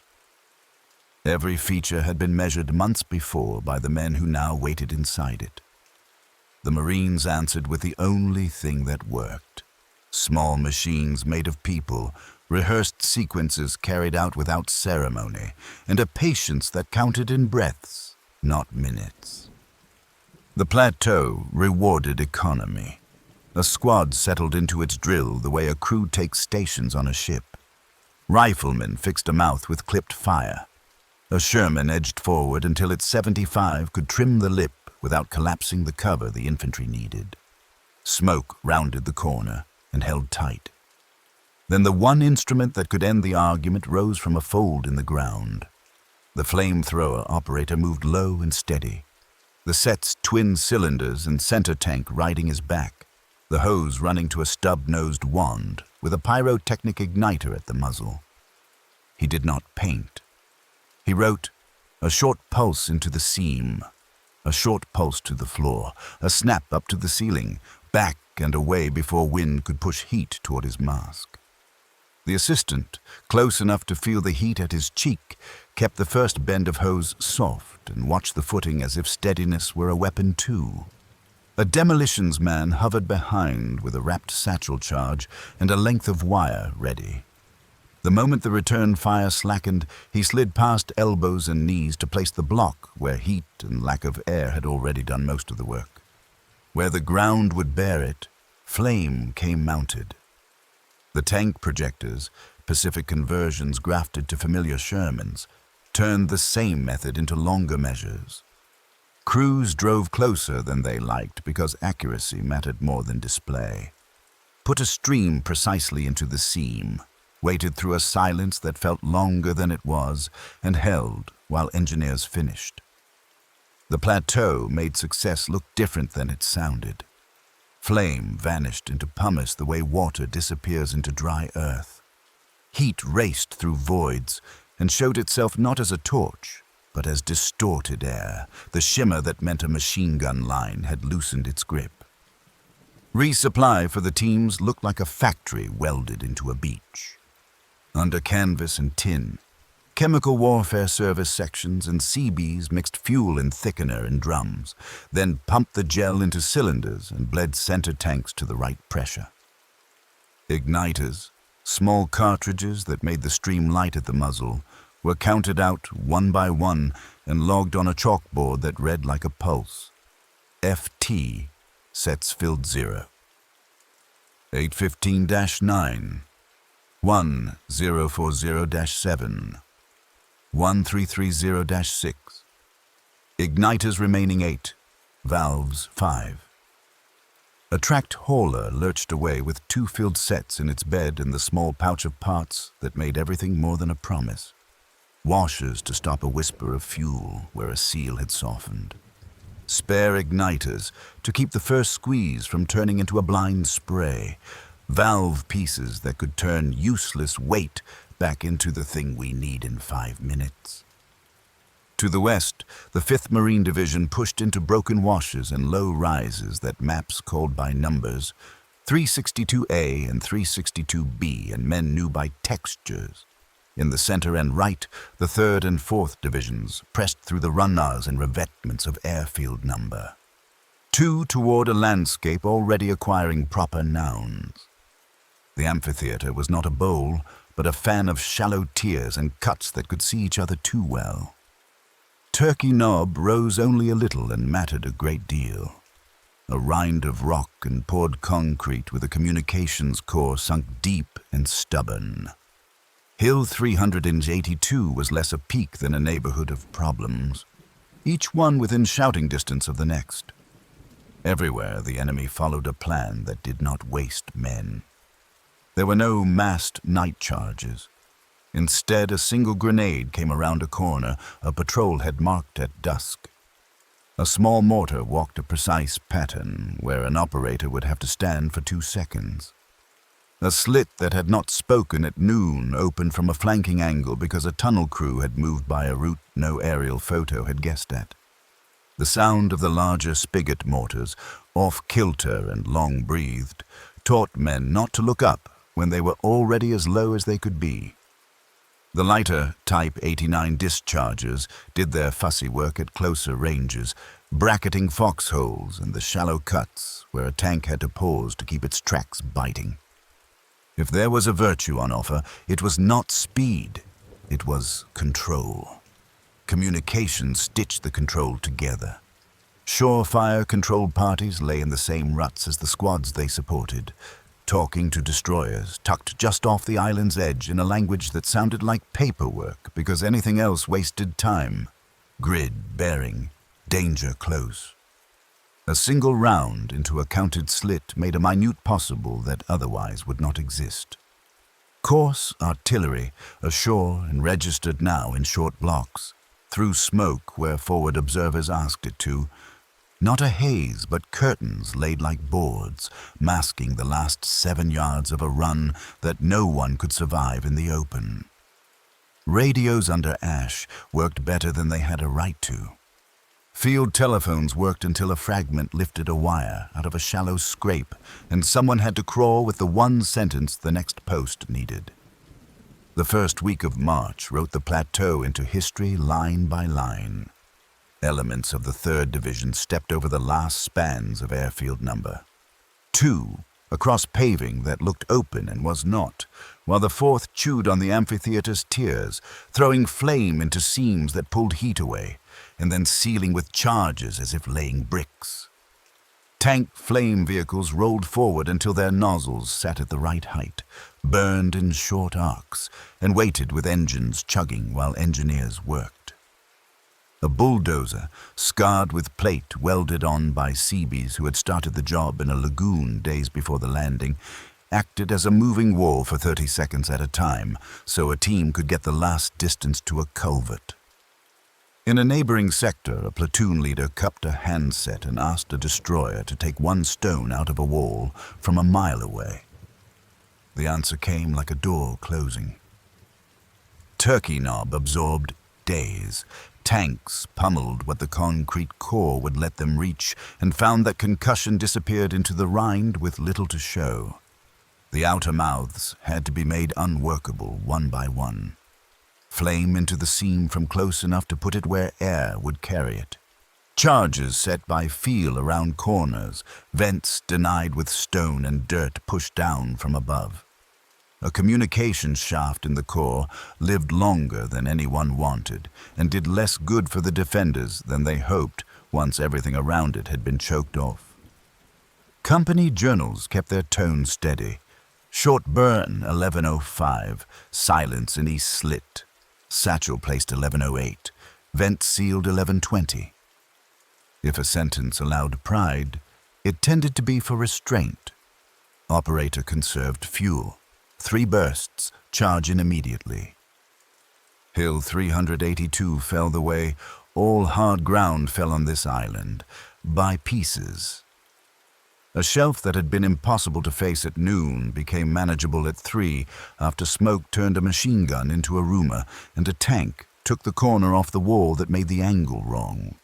A vent under brush that had fed a gallery all morning was found by a patrol at dusk and marked with a scrap of cloth tied twice. At first light, a flame team read the sign. The forward observer pulled smoke like a carpenter places a board, and 30 yards of problem turned into 10 yards of engineering with a hose and a charge. The map later made it look like a clean movement. The men who wrote the company logs left it as bearings and times. 382 West Shelf entered 0930. Slit, split rock, silent 0950. Sealed 1020. Attrition inside the flame section stayed quiet and constant. Operators and assistants traded places without a word because harness and hose had to be where the next seam was. Demolitions. Marines took the wand because the plan only worked if the last step could be taken now and not in 2 minutes when someone else got back from a resupply point. The journals recorded it in a tone that kept the day moving. FT OP WII 1015. Assistant assumed set. 1 set returned serviceable 1120. And then the sentences that made the chalkboard at the resupply tent feel like a ration book. FT OP KA 1430. Set destroyed. The arithmetic got done at night. Operators present at morning roll. Operators present at evening roll. Sets filled at 0. 8:15, 10:40, 13:30. Igniters remaining 7. Valves 5. And the next day's plan was drawn around what could be promised rather than what anyone wished. On some afternoons, the wind fell flat enough that the plateau felt briefly wider. Liaison aircraft came and went from the first repaired runway under Marine control, and then, as the calendar crossed into March, the work all the way back to Saipan and Tinian took shape right there in a line of black cinder, damaged B-29s dropping in heavy and long, their crews stepping into a world of ash and short words while engines cooled. The sight changed nothing about the next mouth in stone. It gave a shape to the why that planners had talked about for months, and it kept the chalkboards and fuel tents honest. The island was paying its strategic debt before the last strong points were quiet. Weather kept stealing edges from careful plans. A short rain turned ash to paste and jammed treads. An hour later, the same ground drifted back to powder and punished every step. The sulfur breath out of fissures picked certain mornings to sting eyes under masks and made the small rule about keeping igniters dry feel like the hinge of an entire day. The assistant's work, sleeve over the wand for the last yards, rag around a valve at the surf line, a hand signal that meant, wait, the breeze turned, bought seconds that someone later turned into a diagonal line on a map. Night offered its own work, all of it quiet. Listening posts went out just past the last sealed mouth and paid out wire, learning to read the scrape of a boot in a gallery like a voice. Patrols with chalk and cloth marked the first bend in a trench and the angle of a vent so the dawn relief could convert a thought into bearings and clicks. When wire was cut, a runner carried a single sentence through a blind corner because there was no sense shoving a radio into a place where a fragment would immediately make it await.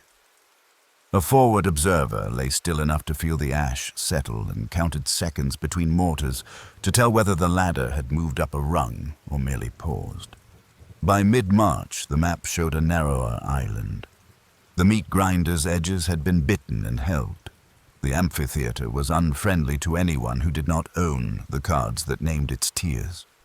Hill 382 had been pried apart and left as a set of hostile angles pointing away from the line. On the western side, the 5th Division's numbers 362A, 362B were no longer abstract. They were places a platoon could stand. The center and right turned their faces toward the ground that had not been given names yet because men had not bled on it long enough to call it something other than the next rise. The method did not change. It could not. Short bursts, down, up, out, charges set by feel, smoke and boards, not blankets, a destroyer's single round called by grid and bearing, then silence that meant a narrow door had swung on its hinge. The casualty clearing stations learned to speak the island's language too. Plasma hung from bayonets, stuck in ash. Names were written on tags and, when there was time, in a clerk's neat hand on a page that would outlast everybody who saw it. Tracked carriers took litters to the beach. LSTS with surgical teams took them in and passed them to ships at anchor whose operating rooms felt like a different world because they were. In the same tent where a corpsman tied off a line, a section chief checked the pouch that made the next day possible. Igniters 5, valves 3, washers 2, and kept his face still. The chalkboard wrote the truth in smaller numbers as afternoon wore on, and then the truth again when a hauler came back with 2 more sets that would be gone by evening. There were moments in this stretch when a paragraph could have been written about spectacle. A tank flame stream reached farther than anyone thought possible across a gully when wind and angle aligned.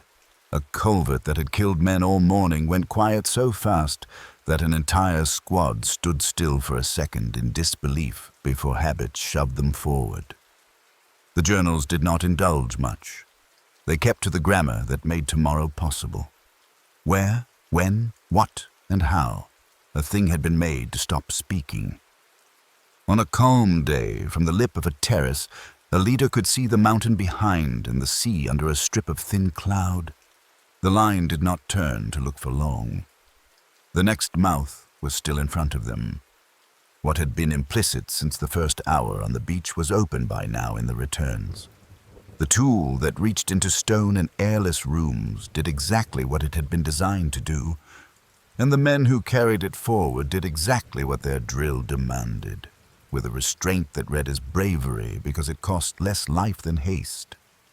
The rosters thinned anyway. Assistants took harness without a word. Demolitions men lifted a wand because the sequence had to complete. In the stacks of nightly logs, a shape kept drawing itself without anyone deciding to make it dramatic. Sets filled, sets expended, operators present at dawn and not at dusk. Staff officers who pulled sheets across units in a tent with a poor light winced and did the math again, as if repetition could change the sum. On the line, the sum was written in short habits that kept the day moving. "We are thin again," one sergeant said to a lieutenant who already knew, and the plan for the next mouth came down to who could count to 2 without looking at a watch and not stumble on ash. The island's northern tableland waited beyond the last of the labeled problems, cut by sharper gullies and thick with positions that had not had a reason to speak yet. A final counterstroke would come there when the calendar said the fight was all but done. Between now and that surprise lay the remainder of the plateau and the steady work that had already taught everyone on it what mattered and what did not. The men who wore harness and carried heat like a clock had no illusions left and no romance to spare. Their notebooks showed it in the way they wrote. 2 bursts at 13:15, charge in at 13:17, sealed at 13:19. The ground answered in the same ledger's hand, square by square, until it ran out of places to write back. The map narrowed, and the days lengthened. By mid-March, the line across the Motoyama Plateau moved in careful bites, square by square, until a clerk's pencil could connect positions that had been only numbers. The second airfield partly behind the Corps, Hill 382 chewed on its southern face. The amphitheater's tiers sketched with small triangles where mouths in the rock had gone quiet and been sealed.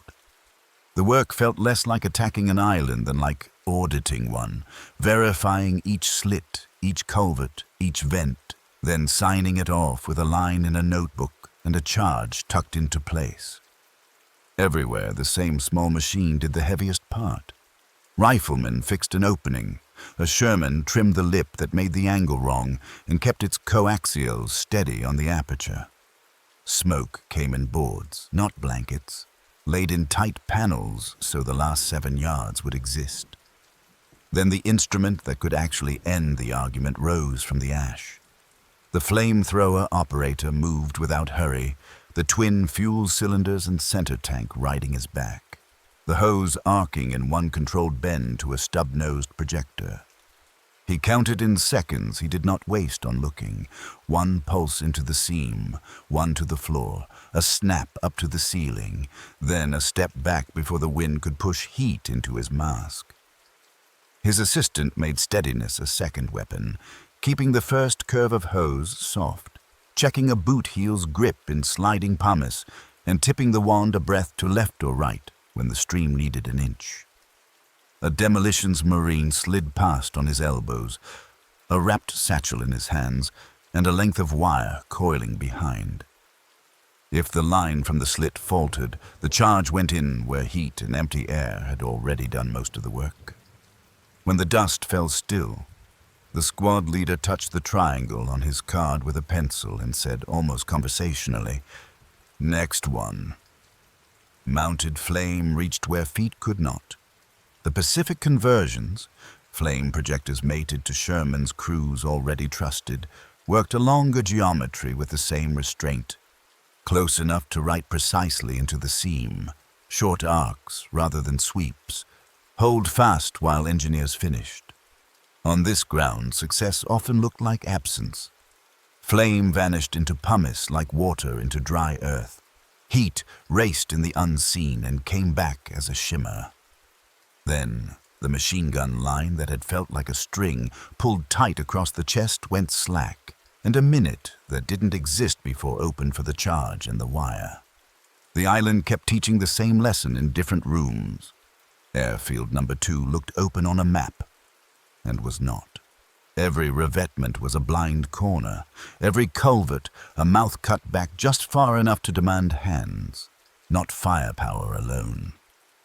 Crossing it meant a rhythm measured in odd lengths, crater to rut, shadow to slab edge, the last stretch screened by smoke stacked like planks, and a tank nudged until its nose placed the nozzle right. When a culvert would not yield to shell and BAR, flame went in low and short and exact, and a space that had been a voice all morning became a silence engineers could make permanent. To the west, the 5th Division's neat hill numbers, 362A, 362B, turned into textures under the palm and knee. Shelves of ash that slid when a man needed grip most, vents cut at angles under brush, short trenches that were corridors between mouths rather than places to stand. In the center and right, the 3rd and 4th Divisions pressed into the cluster of positions that newspapers would later call the meat grinder, and the logs already treated like a list of addresses. Turkey Knob, a low rind of concrete with a communications core that absorbed concussion and refused to give easy tells. The amphitheater, not a bowl, but a fan of shallow tiers that could see each other too well. Hill 382, less a peak than a neighborhood of small arguments in sequence. The enemy's plan never changed and never grew careless. No rushes, no crowds. A single grenade came around a corner a patrol had chalked the night before. A small mortar walked a precise pattern where an operator would have to put his feet for 2 seconds. A slit that had not spoken at noon opened from an angle no photo had guessed at, because a tunnel crew had moved by routes the ground permitted and the map could not show. The big spigot mortars announced themselves with a wrong sound and a long breath, and men learned not to look up when they were already flat. The little Type 89 dischargers did their fussy work in close, bracketing shallow cuts where a tank had to pause to keep its tracks biting. It was never the volume that wore people down. It was the control. Communication stitched the control into something a platoon could live inside. Surefire control parties lay in the same ruts as the squads they served and talked to destroyers, tucked tight off the island's edge in a language that sounded like paperwork because anything else wasted time. Grid, bearing, danger close. A single round took one stone out of a wall, and the next minute existed. Corps artillery, ashore and registered now in short blocks, laid smoke where forward observers asked for it. Curtains that masked the last distance without showing silhouettes. Radios worked under ash better than they had any right to, and field telephones worked until a fragment lifted a wire out of a shallow scrape, and a runner had to carry the one sentence the next post needed. Resupply for the flame sections looked like a workshop hammered into a beach. Under canvas and scrap tin, Chemical Warfare Service personnel and Seabees mixed thickener into gasoline, turned it to gel, and pumped the blend into cylinders while the center tanks were brought to pressure. Igniters, small cartridges that made the stream light at the muzzle on the first squeeze, were counted like money, and written on a board that read like a pulse, FT sets filled 0810, 10, 1045, 7, 13406, igniters remaining 8, valves 5. Tracked haulers lurched away up taped lanes with 2 sets in the bed, and, beside the driver, the small pouch of parts that turned promises into work. Washers to stop a whispering leak, extra igniters for a second chance at first light, valve pieces that made a harness worth wearing. The plateau gave back its ground by habits learned in the first week and repeated without show. Turkey knobs' outer mouths had to be made unworkable one by one. Flame into the seam from close enough to put heat where air would carry it. Charges set by feel, vents denied with stone and dirt pushed down from above. The communications shaft in the core lived longer than anyone wanted, and did less for the defenders than they hoped once everything around it had been choked off. Company journals, stingy with adjectives now, kept the tone steady. Short burn 11:05, silence in east slit, satchel placed 11:08, vent sealed 11:20. If pride crept in, it was for restraint. Operator conserved fuel, 3 bursts, charge in immediately. Hill 382 unwound the same way in a different key. A shelf impossible at noon became manageable at 3 after smoke turned a machine gun into a rumor and a tank chipped the corner that made the angle wrong. A vent under brush that had fed a gallery all morning was found by a patrol at dusk and marked with a rag tied twice. At first light, a flame team read the sign. The forward observer laid boards of smoke, and 30 yards of problem turned into 10 yards of exact labor with hose and charge. Later maps make this look like motion. The logs left it as bearings and times. 38, 2 west shell. Entered 0930. Slit split rock silent 0950. Sealed 1020. Attrition inside flame sections stayed quiet and relentless. Operators and assistants traded harness without comment because the seam ahead would not wait. Demolitions Marines took the wand because the sequence only worked if the last step could be taken now. The journals recorded it in a tone that kept the day moving. FT, Apa Bibiu, IA, 1015. Assistant assumed set. 1 set returned, serviceable 1120. And the sentences that turned the chalkboard at the fuel tent into a ration book. FT, OK, EA 1430. Set destroyed. The arithmetic got done at night. Operators present at roll in the morning. Operators present at roll at dusk. Sets filled at 0810, 1045, 1340. Igniters remaining 8, valves 5, and the next day's plan bent itself to what could be promised rather than what anyone wished. Not all of the island's answers belonged to the flame and the satchel.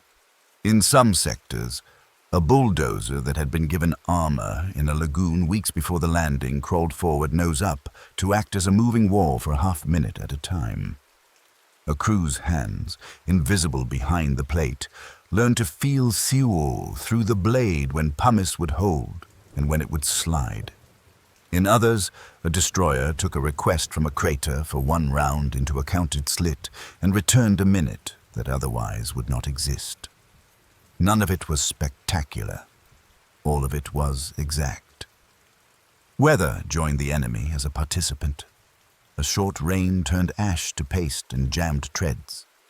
An hour later, the same ground drifted back to powder and punished every step. Sulfur rose in breaths from the ground and reminded men that keeping an igniter dry was not a detail but the hinge of an hour. A good assistant became an expert in small protections, a sleeve over the wand for the last yards so grit would not find the muzzle, a rag around a valve cover when surf reached farther than expected, a hand signal that meant simply, "Wait, breeze turned." Night never ended anything. Listening posts set just beyond the last sealed mouth paid out wire and learned to hear a boot scrape on stone in a gallery the way other men read a voice. Patrols carried chalk and cloth and marked the first bend in a trench and the angle of a vent with signals that a dawn relief could convert to bearings and clicks. When wire was cut, a runner carried the one sentence that had to move forward. When the wind lay down, voices carried too well, and the best thing a platoon could do for itself was to speak in numbers and say as little as possible. As March lengthened, the first repaired runway began to take the weight it had been promised. Liaison aircraft came and went, then battle-damaged B-29s, a landing gear scooped from black cinder, crews stepping into a world of ash and short words while engines ticked and cooled, dropped in heavy and long. The sight changed nothing about the next mouth in rock. It gave shape to the Y that had hung over every order and kept the chalkboard's small numbers real. The island was paying its strategic debt while its northern ground still argued every yard. Citations of courage appeared in the logs as facts, not stories. Names paired to actions because the action fit the method the ground demanded. In one battalion's record, the flamethrower operator who had run fuel 3 times into seams on a single ridgeline showed up in 2 hands. The man's own. A sentence about short bursts and a charge in immediately, and his company's, a line that said he was not there at roll and the set had been lost. Another journal, on a better day, wrote that a team had gone forward 4 times and come back with the harness intact, and someone underlined "conserved" in the note about fuel. The language of restraint had become the language of survival. By mid-month, the meat grinder's grip had loosened. The amphitheater was no longer a place to be seen from the wrong angle. It had become a set of hostile faces pointing away. Turkey Knob's core, denied air and company, mattered less each hour. Hill 382, once a neighborhood of problems, looked on a map like ground a regiment could stand on. To the west, the numbered hills were addresses now, not intentions. The line turned its face to the long narrows of the north, the broken gullies and cliff edges that climbed toward Kitano Point, the last geography the island could use to turn time back into blood. The habit did not change. Short, exact bursts, down, up, out. Charges set by feel, smoke set like boards. A destroyer's single round placed by grid and bearing, and the word close. The chalkboard at the fuel point kept its columns in a neat hand. The pouch of small parts rode in a hauler's cab like a promise men checked by looking, as if a glance could make the numbers grow. The rosters thinned without comment and were made whole each morning by assistants who shrugged into harness because the seam ahead did not care who wore it, only that the count would be kept and the method followed. That was the shape of the 8th chapter of the island's argument. A narrowing map, a steadier hand, and a tool that had become less a spectacle than a signature at the bottom of a page that read, "Cleared."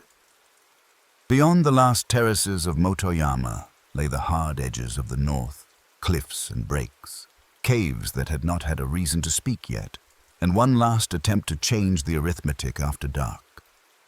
The men who carried heat like a clock did not need to be told any of that. Their notebooks already had the places sketched in, and the lines for used, sealed, and set returned serviceable were drawn in a steady hand that made room for whatever the next day decided to write. The island's shape on the maps had narrowed to a long, rough key. South of the Motoyama Plateau, Suribachi cooled behind the line, its galleries being sealed in order, while to the north the ground pitched and frayed, low ridges broken by sudden gullies, wind-gnawed bluffs, and cliff edges that fell to short beaches and dark mouths at the tide line. The names were now familiar, even in whispered conversation. Hill 3, A2, Turkey Knob, the amphitheater, airfield number 2, and beyond them, a thin horizon the charts called Kitano Point. Every day moved by the same grammar. Locate the slit or culvert that held the lane shut. Bring a tank forward until the angle made sense. Set smoke not as a blanket, but as boards, and send the small machine that finished fights, flame, then charge, to do its work at arm's length. The plateau's last shelves had taught economy so thoroughly that squads worked like crews on a practiced ship. Riflemen fixed a mouth with clipped fire instead of volume. A Sherman edged until its 75 could trim the corner that made the approach wrong. Smoke went down in panels tight enough to stand behind without being seen through. Then the operator rose from the ash with the harness already part of his back. Twin fuel cylinders and a center tank rode his shoulders. A hose arced in one controlled bend to a stubby projector with a small, bright igniter at the muzzle. He did not sweep. He counted. A pulse into the seam, a pulse to the floor, a snap up to the ceiling. Step back before wind could fold heat into the mask. His assistant made steadiness a second weapon, keeping the first curve of hose soft, shifting a boot heel on sliding pumice, tilting the wand a breath left or right when an inch mattered. The demolitions man slid past on elbows with a wrapped satchel and a coil of wire. When the mouth slackened, he put the block where heat and lack of air had already done most of the work. Mounted flame reached where feet could not. Zippos, Pacific conversions grafted to Sherman's crews already trusted, worked farther out on the same discipline. They drove closer than felt comfortable, wrote a short, exact arc into the seam, and held fast while engineers finished. Success most often appeared as absence. Flame vanished into pumice the way water disappears into dry earth. Heat returned as a shimmer, and the machine gun line that had felt like a string across the chest went slack for a minute no one had a day before. Airfield number 2, which looked open on a relief model, insisted on hands. Every revetment was a blind corner. Every culvert, a mouth cut back just far enough that shell and bullet could not empty it alone. Crossing a span of paving meant odd lengths. Crater to rut, shadow to slab edge, a last dash measured in boards of smoke, and the nose of a tank nudged until the nozzle sat right. When a culvert answered everything with the same hard pulse, flame went in low and spare and made a silence engineers could turn permanent with a wrapped charge and a length of wire ticking down under ash.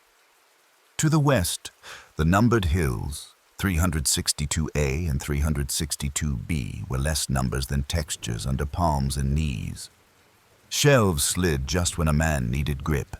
Vents hid under brush cut at angles to feed a gallery you could not see. Short trenches were corridors between mouths, not places to stand. In the center and right, the cluster newspapers would later call the meat grinder kept its hard manners. Turkey knob with a communications heart sunk into poured core, the amphitheater's fanned tiers that could see each other too well, the blocks around 382 that acted like a neighborhood of arguments rather than a single hill. Each one yielded by the same unphotogenic means. Flame into seams from close enough to be exact, charges set by feel, air denied to back rooms, silence made into brick. The enemy's plan did not change, which made it reliable and exhausting. There were no rushes at dusk, no crowds at dawn. A single grenade came around a corner a night patrol had chalked with care. A small mortar walked in accurate rhythm across the last place an operator had to put his feet. A slit that had been dead at noon opened from a flanking angle because a tunnel team moved by routes the ground allowed and a map could not show. The large spigot mortars kept their wrong sound and long breath. Men learned not to look up when they were already flat. The lighter Type 89 discharges did fussy work in close, bracketing the shallow cuts where a tank had to pause to keep its tracks biting. It was not spectacle that wore people down. It was the control. Communications kept that control stitched. Surefire control parties lay in the same ruts as the squads they served and spoke to destroyers, tucked tight off the island's edge in a language that sounded like a memo because anything else wasted time. Grid, bearing, danger close. One round took a single stone out of a wall and created a minute that had not existed until it fell. Coarse artillery, ashore and registered in short blocks by the second week, stacked smoke where forward observers asked for it. Curtains set like boards, masking the last 7 yards without turning men into silhouettes. Radios under ash worked better than they had any right to. Field telephones worked until a fragment lifted a wire out of a shallow scrape, and a runner had to carry the one sentence that mattered to the next post. Behind all of it, the factory on the beach kept the small machine alive. Under canvas and tin, chemical warfare service personnel and CBs mixed thickener into gasoline, turned it into gel, and pumped cylinders while center tanks were brought to pressure. Igniters were counted like money and written on a chalkboard that read like a pulse. FT sets filled 0810, 10, 1045. 7, 13406, igniters remaining 8, valves 5, tracked haulers lurched up taped lanes with 2 sets in the bed, and beside the driver, a pouch with the parts that made promises into work. Washers to stop a whisper at a seal, spare igniters for a second chance at first light, small valve pieces that turned a harness back into a weapon. Section chiefs learned to guard that pouch as if it were the next day's map. Even with that care, rosters thinned. Operators and assistants traded harness by feel because the seam ahead would not wait for titles. Demolitions Marines took a wand without discussion because the sequence only worked if the last step could be taken now. Company journals recorded it in a tone that kept the day moving. FT. WWII 1015. Assistant assumed set. 1 set returned serviceable 1120. Beside lines like that lived the sentences that made a chalkboard at the fuel tent feel like a ration book. FT up KI A1430. Set destroyed. At night, intense with poor light and sand scratch on the canvas, clerks added the quiet columns. Operators present at roll. Operators present at dusk. Sets filled at 0810, 1045, 1340. Igniters remaining, and the next day's plan bent itself to what could be promised rather than what anyone wished. Mid-month turned the relief map from goals into ground. Airfield number 2 lay mostly behind the line. The amphitheater's tiers had been made unfriendly to anyone who did not own the cards that named them. Turkey Knob's core, choked of air and company, mattered less each hour. Hill 382, once a ring of problems, now held platoon positions that faced outward. Liaison aircraft bobbed on the repaired strip. Then the reason written into the first orders appeared in a shape no one would forget. Heavy aircraft limping in long, low, and committed. Crews stepping into a world of ash and short words while engines ticked and cooled. The sight did nothing for a culvert 6 minutes ahead. It made the chalkboard's small numbers feel truer. The island was paying its strategic debt, even while its northern ground argued every yard. The plateau's last edges forced a change of angle. The ground fell away in broken steps to narrow beaches and sea caves, mouths that looked out at water and fed back into the island in tiers. Approaching from the front was to be seen. The answer was to come from above when possible. Over a lip under brush, along a shelf found by a patrol at night, down onto a vent that had been felt as a draft more than seen. Pole charges grew longer. Ropes appeared in the kits of companies that had not needed them the week before. Where a slit could be reached from the crest, flame wrote downward. Short pulses set to find a seam and then curl into a space where air fell away. A geometry that made the assistant's steadiness and the operator's counting more important than weight. In one sector, a destroyer sat so close to the island that men could read the wake pattern against rock. A shore party in a shallow fold asked for 1 round into a counted dark under a ledge. The gun captain obliged, and a minute existed that did not exist before. Smoke, the crouch and move of a team with harness and satchel, a short arc downward, and then the small thump that made handwork into closure. The journals saved 4 lines for it. Cave tide slit suppressed 1412. FT applied 1415. Demo placed 1417. Sealed 1420. Farther along the coast, another team met the island's habit of answering from the side. The return came from a blind right they had not been able to chip earlier.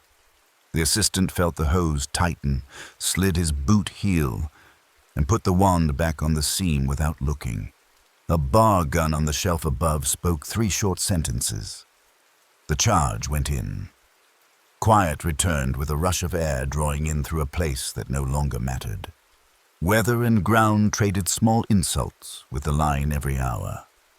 A short rain turned ash to paste and set a tank's tread whining until it spat a clotted length of pumice and found bite again. An hour later, the wind lifted and the same ground drifted, punishing every heel. Sulfur rose in breaths and reminded men that keeping an igniter dry was not a detail. It was the hinge of a minute. Assistants became experts in protections too small to name in orders. A sleeve over the wand for the last yards. A rag at a valve when surf reached farther than expected. A hand signal that meant simply, wait, the breeze shifted. Night, which had been wary on the plateau, grew tense under the northern cliffs. Listening posts settled within yards of mouths that had been made silent in daylight and learned to hear the scrape of a boot on stone. Patrols brought chalk and cloth and left signals modest enough to hide in plain sight. A rag tied twice on a dead twig. A short cross-scratch at the first bend in a trench. At dawn, those marks became bearings and clicks in a corporal's notebook, and a morning plan laid on paper turned out to be exactly the right shape to fit the ground. When wire was cut, a runner carried a single sentence because there was no sense dragging a radio through a place where a fragment would turn it into a weight. In the last days before the line tilted toward the north end, units learned to rotate their rarest skill. Sections that had begun the campaign with trained operators now drew from men who had watched closely and carried hose and charges long enough to have the sequence in their hands. A lieutenant, short of harness for the morning, walked along the company street at first light and said 5 names in a row. 4 nodded and reached for straps. The 5th asked for a minute to wipe grit off the igniter housing he had kept folded in cloth at the bottom of his pack. In the log book there was no stanza for any of this. There was a line. FT available for 0900, 3 sets, 1300, 2 sets, igniters remaining 5. By then, numbers no one had set out to write had already arranged themselves in margins. In one regiment's weekly return, nearly every original operator's name had been struck and replaced by an assistant's or a demolitions man's. In another, a company that had started with 4 hand flame sets listed 1 serviceable, 2 repairable if valves, and 1 destroyed. A staff officer ashore added across units and winced at the shape that the sums made. The men who wore the harness did not need the pencil to tell them. The assistants shrugged into the straps before anyone said a word, because the seam ahead did not care who finished the count, only that it be finished in order. By the time the amphitheater faced the other way and the 382 neighborhood had been turned outward, the island's argument had narrowed to a long tableland. The last kilometers bitten by sea on both sides, broken by gullies that made lanes and ambushes both. The corps drew its line tight, stepped its artillery forward by short lifts, and called destroyers into new stations where rocky ribs made close water seem too close.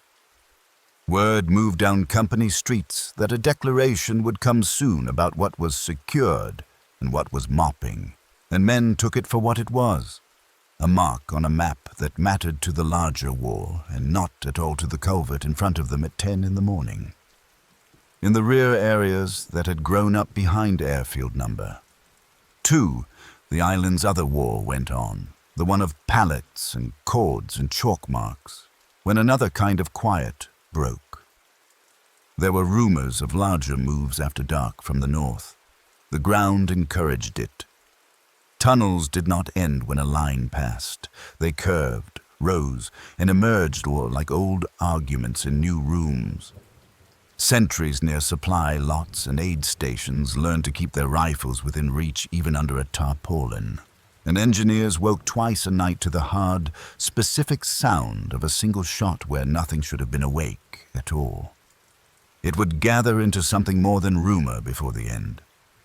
For now, the work remained what it had been since the first wave grounded in ash. Find the slit, set the angle, lay boards of smoke, send flame in short counted pulses, seal the thing before resolve returned underground. The log stayed spare, because spare writing leaves room to act. Short burn 1307, charge placed 1309, position sealed 1312. FT set expended, refill requested. FT OPA. A 1440. Assistant assumed. And then the small line that kept all the others honest. Sets filled, 0815, 9, 1110, 6, 1400, 4, igniters remaining 5. Beyond the last terraces of Motoyama, the island's final ground waited. Cliffs and cuts, mouths that had not had a reason to speak yet, and the one last attempt to change the arithmetic after dark. The men who carried heat like a clock did not need a speech to prepare for it. They wiped valve housings with a sleeve, set igniters where hands would find them without looking, folded straps so they would lift straight, and wrote bearings and clicks in notebooks with a neatness that had nothing to do with pride and everything to do with making sure the first burst would sit exactly where it had to. Short, low, decisive, and followed by a charge before the island could think twice. The ledger that had guided them to this point, the one measured in seconds and yards, igniters and names, would follow them to the edge of the north. The last pages were almost ready to write. By late March, the island had narrowed to a rough key with teeth broken off along its northern edge. South of Motoyama, the ground behind the line was a geography of supply lots, aid stations, and bulldozed tracks. Ahead, the last kilometers rose and fell in abrupt shelves and wind-cut gullies, the bluffs shouldering down to short beaches where dark mouths opened at the tide line. The names were familiar, even in low voices. Turkey Knob, the amphitheater, Hill 382. And past them a thin horizon that charts called Kitano Point. The work did not change with the scenery. It remained a sequence that men could describe without looking at a map. Find the slit that held the lane. Chip the edge until the angle made sense. Set smoke like boards. And send the one instrument that reliably closed arguments, flame, then charge, to finish at arm's length. The plateau had taught economy so deeply that squads moved like crews. Riflemen fixed an aperture with clipped fire instead of volume. A Sherman edged to where its 75 could trim a lip without collapsing the cover the infantry needed. Smoke went down in tight panels that made the last 7 yards exist. Then the operator stood, harness already part of his back, twin fuel cylinders and a center tank snug, hose curving in one controlled bend to a stubby projector. He didn't paint. He counted. A pulse into the seam, a pulse to the floor, a snap up to the ceiling. Step back before wind folded heat into the mask. The assistant's steadiness was a second weapon, keeping the first curve of hose soft, setting a boot heel in sliding pumice, nudging the wand a breath left or right when an inch mattered. The demolition's marine slid past on elbows with a wrapped charge and a coil of wire. When the mouth slackened, the satchel went where heat and empty air had already done most of the work. Mounted flame reached where feet could not. The tank conversions, projectors mated to familiar Shermans, turned the same restraint into longer measures. Crews drove closer, then felt comfortable because precision mattered more than display, wrote a short arc exactly into the seam, and held while engineers finished. Success often looked like absence. Flame vanished into pumice the way water disappears into dry earth. Heat came back as a shimmer, and the machine gun line that had felt like a string across the chest went slack. Airfield number 2 insisted on hands, even after its outline lay behind parts of the cores. Every revetment was a blind corner. Every culvert, a mouth cut back just far enough that shell and bullet alone couldn't empty it. Crossing meant odd lengths, crater to rut, shadow to slab edge.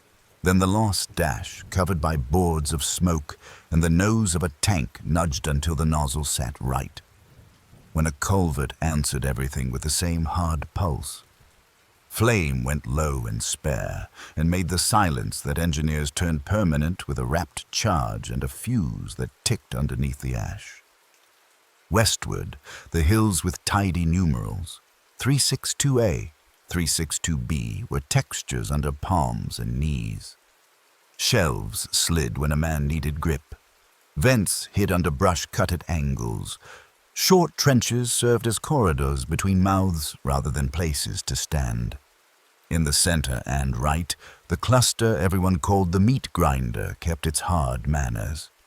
Turkey Knob's rind of rock and poured core could swallow concussion and return little clue. The amphitheater's fanned tiers could see each other too well.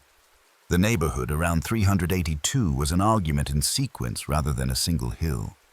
Each yielded by unphotogenic means, flame into seams from close enough to be exact, charges set by feel, air denied to back rooms, silence made into brick. The enemy plan never shifted. No rushes, no crowds. A single grenade came around a corner a patrol had chalked. A small mortar walked in exact rhythm across the one place an operator had to put his feet. A slit that had been dead at noon opened from a flanking angle because a tunnel team moved by routes the ground allowed, and a photograph could not show. The big spigot mortars kept their wrong sound and long breath. Men learned not to look up when they were already flat. The light Type 89 dischargers did fussy work in close, bracketing shallow cuts where a tank had to pause to keep its tracks biting. It was not volume that wore people down. It was discipline. Communication stitched that discipline into something a platoon could live inside. Surefire control parties lay in the same ruts as the squads they served and spoke to destroyers tucked near the island's edge in a language that sounded like a memo because anything else wasted time. Grid, bearing, danger, close. One round took a stone out of a wall and created a minute that had not existed. Corps artillery ashore and registered in short blocks. Stacked smoke where forward observers asked. Curtains set like planks, masking the last stretch without turning men into silhouettes. Radios under ash worked better than they had any right to. Field telephones worked until a fragment lifted a wire out of a shallow scrape and a runner had to carry the one sentence forward that mattered. Behind this, the factory on the beach kept the small machine alive. Under canvas and tin, chemical warfare service personnel and Seabees mixed thickener into gasoline, turned it to gel, and pumped cylinders while center tanks were brought to pressure. Igniters were counted like money and marked on a board that read like a pulse. Sets filled in the morning, fewer at noon, fewer again by mid-afternoon. A number written for valves that everyone watched with a still face. Tracked haulers lurched up taped lanes with 2 sets in the bed. And, beside the driver, the pouch of parts that made promises into work. Washers for a whispering leak, spare igniters for a second chance at first light, the small valve pieces that turned weight back into a weapon. Even with that care, rosters thinned. Operators and assistants traded harness without comment because the seam ahead would not wait. Demolitions, Marines took the wand because the sequence only worked if the last step could be taken now. Company journals kept the tone flat so the day could keep moving. An operator wounded and the assistant assuming the set. One unit returned serviceable, another destroyed in place. A line added in the margin when there was no room for anything but the fact. At night, intense with poor light, clerks added the quiet columns. Operators at roll, operators at dusk, sets filled, igniters remaining, and next morning's plan bent to what could be promised rather than what anyone wished. By the middle of the month, the line faced ground that forced a change in angle. The land fell away in broken steps to narrow beaches and sea caves, mouths that looked out at water and fed back into the island in tiers.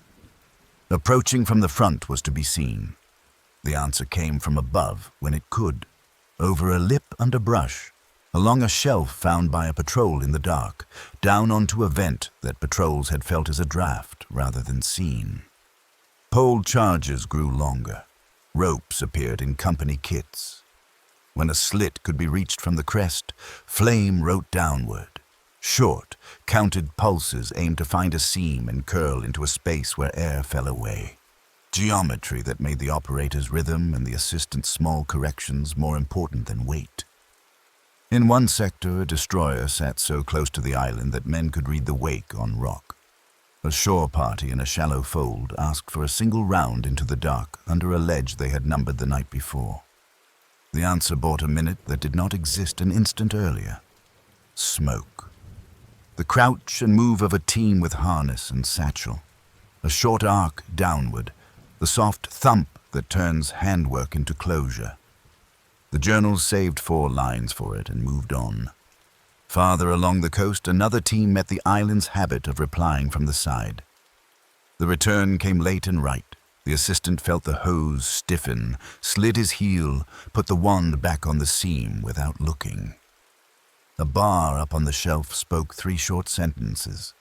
The charge went in. Quiet returned like a breath through a hole that no longer mattered. By then, the first repaired runway was taking what the orders had promised months before. Liaison aircraft bobbed on the strip. Then, more often each day, heavy bombers came long and low, committed to the cinder and the short words that followed. Engines ticking, crews counting their way off ladders into a world of ash. The sight did nothing for a culvert 6 minutes ahead. It put a shape to the why that kept the chalkboard's small numbers honest. The island was paying its strategic debt while the northern ground still argued yard by yard. The warning for what came next was thinner than rumor and just as persistent. Tunnels did not end when a line passed.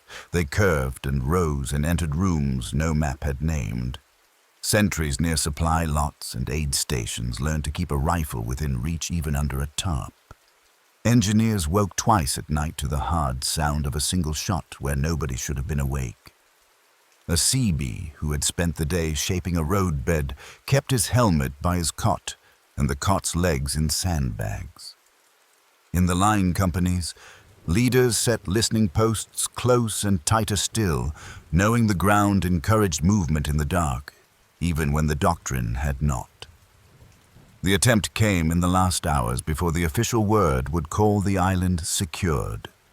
Men heard it first as scattered shots where it should have been quiet, and then as a rush that was not a rush but a string of small parties pushing into rear areas that had grown up behind airfield number 2. Supply piles, aid tents, ordnance stacks, bulldozers parked in rows. It reached into places that had felt safe by daylight. A medical clearing point, a radio truck, a mess line amplified by echo. Marines, sailors, Seabees, and airmen grabbed what they had. Rifles and carbines where they were laid, pistols from holsters hung on tent posts, a bar off a stack of crates, and stood their ground by lanterns quickly snapped dark. Field phones went dead where wires were cut. Radios whispered contact reports that sounded like someone reading last year's inventory. Movement at revetment 6. Shots by supply, lot 3. Fire in the culvert east of the strip. In that back and forth, flame reappeared as a defensive tool rather than a key in a door. A tank flame crew that had spent the day on the line backed into a revetment and put short, exact arcs into a trench that crossed its mouth, the way a broom takes the edge off a floor. A hand unit, fetched from a resupply tent by a section chief who had been guarding igniters all week like coin, cleared a culvert that opened into the rear of a dump where sparks were starting to show. The job was the same and more urgent. Short pulses, down then up, let heat and lack of air do what words could not do fast enough. By first light, the ground around the strip was a set of shapes that meant finished. Darker sand, where a charge had sealed a mouth. Small piles of spent brass picked up and set aside because men could not stop sorting their own work even then. When the sun finally reached the ash, the last organized resistance had burned itself in the wrong direction. The price for that night could be counted in more than one camp. Hundreds of attackers lay along lanes and under ledges where they had come to ground. Dozens of Americans were dead, and many hundreds were wounded. Riflemen and corpsmen, beachmasters and bulldozer drivers, artillerymen who had fought with carbines, aviators who had gone from cockpit to rifle rack in a span that felt like a single breath. The tally was entered the same way everything else had been. Time, place, outcome. By clerks who did not have better words than the ones they had used for the last weeks. The formal word secured followed close on that dawn, and it meant what it has meant in other places and times. The enemy could no longer assemble in strength. The main line no longer had to face a blow that could push it back. It did not mean no more flame, or no more charges, or no more names. Caves on the northern cliffs still breathed air, and the last hands that would carry heat on their backs went down slopes on ropes, spoke in short pulses into seams that a patrol had felt rather than seen the night before, and waited for the small thump that told them a place had become a memory. The chalkboard at the fuel tent kept a column going because it had to. Sets filled for a day that was supposed to be quiet and often was not. When rosters were matched to gear and sets were turned in, or marked for scrap, the pattern that men had been living by took the shape it always takes when days are stacked and counted. In the flame sections, the names at roll compared to the names at the start of the month told a truth nobody needed underlined. Assistants had become operators because someone had to be. Demolitions Marines had worn the harness because the sequence would not wait.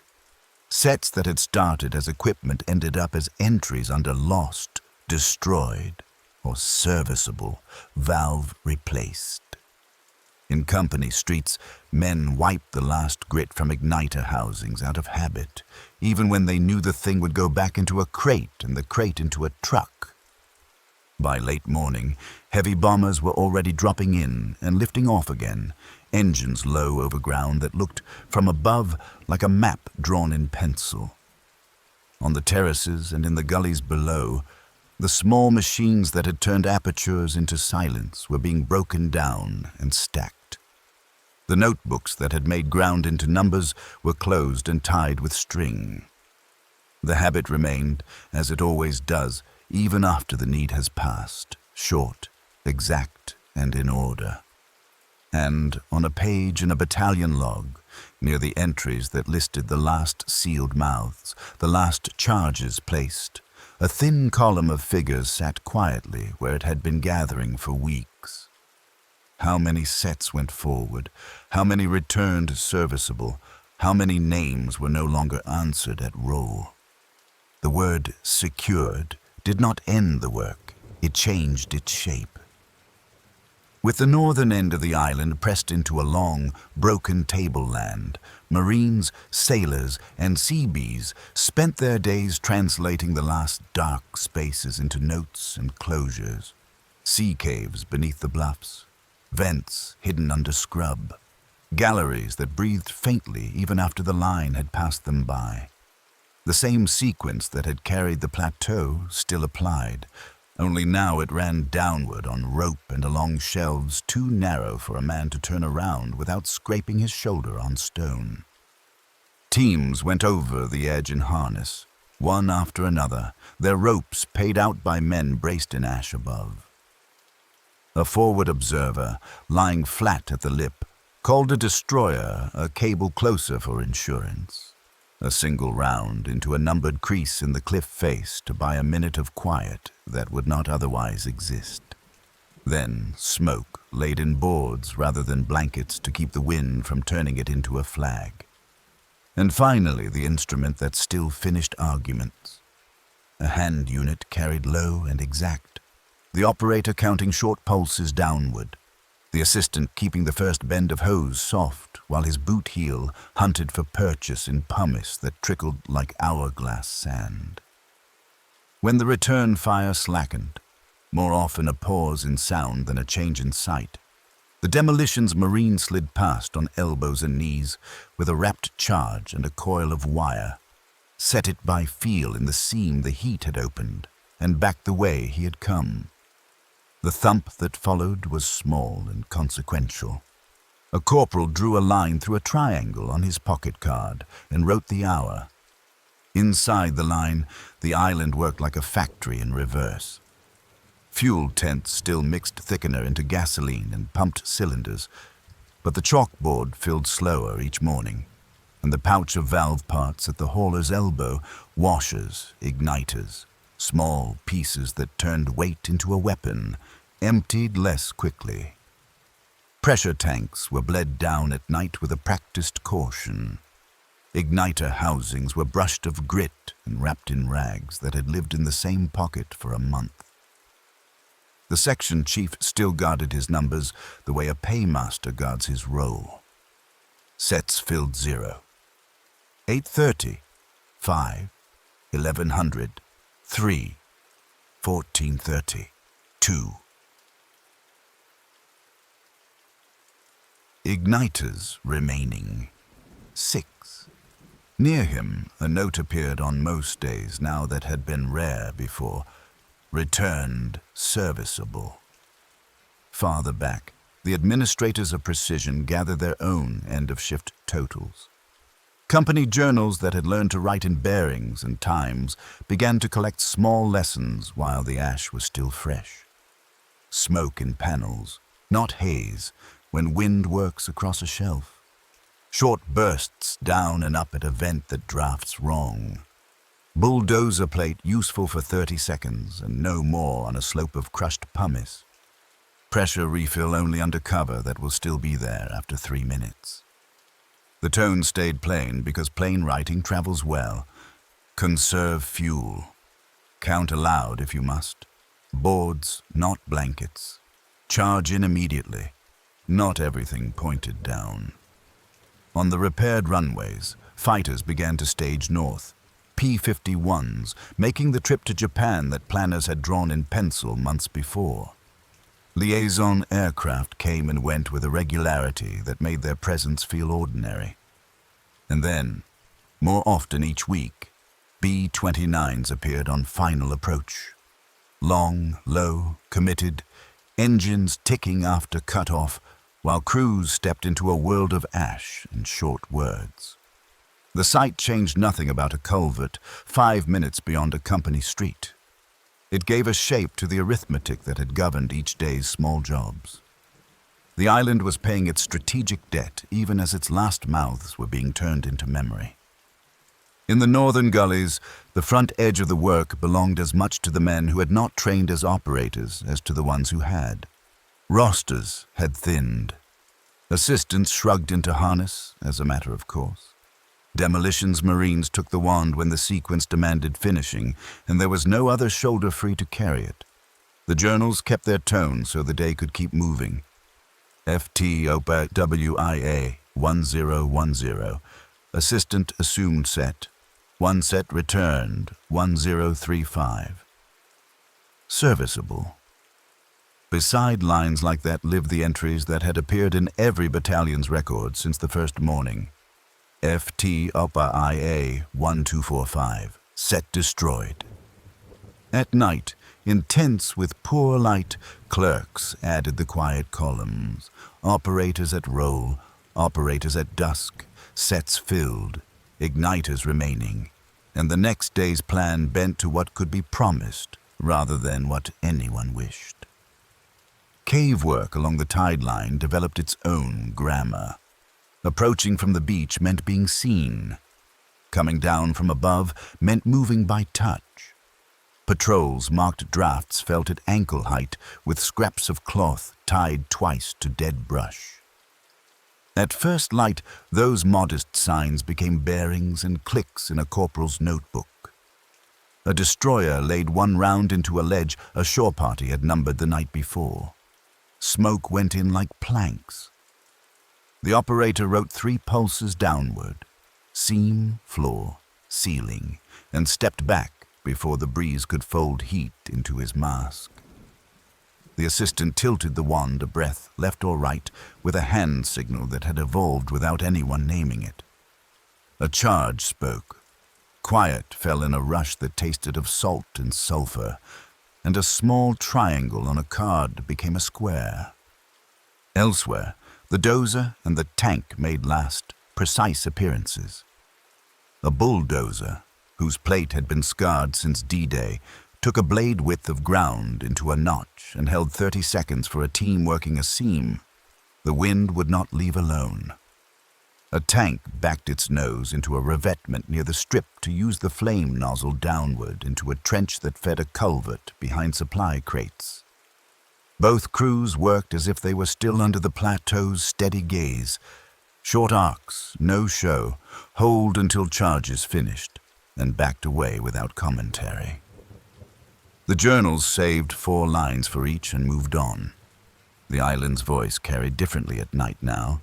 The large mortars spoke less often. The small dischargers worked in twos rather than in ladders. The single rifle shot in a rear area meant tunnels had risen under a place that felt safe an hour earlier. Sentries near fuel tents and aid posts kept rifles within reach, even under tarpaulins. Engineers woke twice for the hard, specific sound of something that should not have moved. When line companies pushed listening posts close, wire paid out to them like thought. When the wire was cut, a runner carried a sentence that had to arrive. Vent drafts at bend, boards at dawn, charge ready. Fragments of recognition began to appear alongside bearings and times. A name paired to a citation in a curt hand, the same name elsewhere paired to the line that meant a set had not returned. The work did not allow speeches. A few sentences sufficed. Short bursts, conserve, charge immediately. If someone wrote more, it was practical. Igniters held dry under rag. Wand wrapped last 5 yards. Valve guard wiped before refill. These were the things that kept a lean skill from becoming a rumor. Elsewhere in the Corps, reports thickened with the kind of numbers that looked colder than the hands that wrote them. The garrison had been nearly annihilated. A few hundred prisoners taken during the fighting, with more trickling out of caves in the weeks after. American losses sat in columns, killed, wounded, typed by clerks who had been moving their tables north every 3 days. On the ground, men read the totals as they would a weather report and then looked back to their own thin ledgers. Sets filled at 0830, 1100, 1430. Igniters remaining, valves on hand, operators present at roll. For the narrow piece of work that still required heat on a man's back, those figures mattered most, because they made or unmade the afternoon's plan. There were moments when names and methods crossed in ways even a spare log allowed. In one company's record, an entry from the early days of the airfield reappeared as context for the way the unit now worked. A marine flamethrower operator recognized for moving in short, exact pulses while demolition teams slid in behind, later awarded the nation's highest decoration for that restraint under fire. The name was not repeated as story. It served as instruction. The way to carry heat on this island was the way that had already saved more lives than a long, satisfying wash ever had. By the time the last caves under the bluffs were counted and either sealed or watched, the island had already started becoming something else in the daily life of the war. Fighters ranged from its runways. Heavy bombers came down out of weather and damage and went out again after crews had slept a few hours on cots set in lines between bulldozed lanes. Radar turned. Homing beacons sent their quiet speech into the night. On company streets, flame sections stacked harness and hose, bled the last pressure from tanks, and signed sets back to a tent where a sergeant who had learned to ration washers like coin took a final inventory and wrote "held for salvage" beside 2 serial numbers he knew by touch. The men themselves were inventoried in a quieter way. A roll read aloud at dusk. The same roll at dawn, with 1 fewer reply, or, on better days, the same number said in the same order because no one had gone forward on rope that morning. Promotions that should have been paperwork carried the weight of the month. An assistant who had worn the harness often enough that rank only described what he had already been doing. A demolitions marine whose hands were scarred now with the pattern of a fuse wire, turned up too fast once in the wind. A section chief with a chalkboard manner that would travel well to another battalion when the next work demanded his arithmetic. Lessons hardened into doctrine faster than usual because they had been practiced in conditions that pushed opinion aside. Short bursts that wrote rather than painted. Smoke and boards that made a dash exist. Bulldozer plates as moving walls, measured in half minutes, not miracles. The do-not-do list as valuable as any positive step. No long washes, no refills without cover that will be there at the end of the count. No approach from straight in when down from above exists. If the island left a signature under the larger war's orders, it was this: control beats spectacle. The men who carried heat on their backs had proven it by staying alive long enough to teach it. On a morning when the sea lay flat and the sulfur breath felt lighter, a last inventory made its way into a battalion's log. It did not live in one place.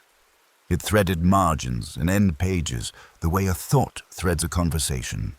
Sets filled across the month. Sets expended. Igniters received and used. Valves repaired and beyond repair. Operators at roll on the first day, on the 10th, on the day the word secured was written, and on the day after the last rope came back over the lip. The clerk who added the sums did not write an adjective.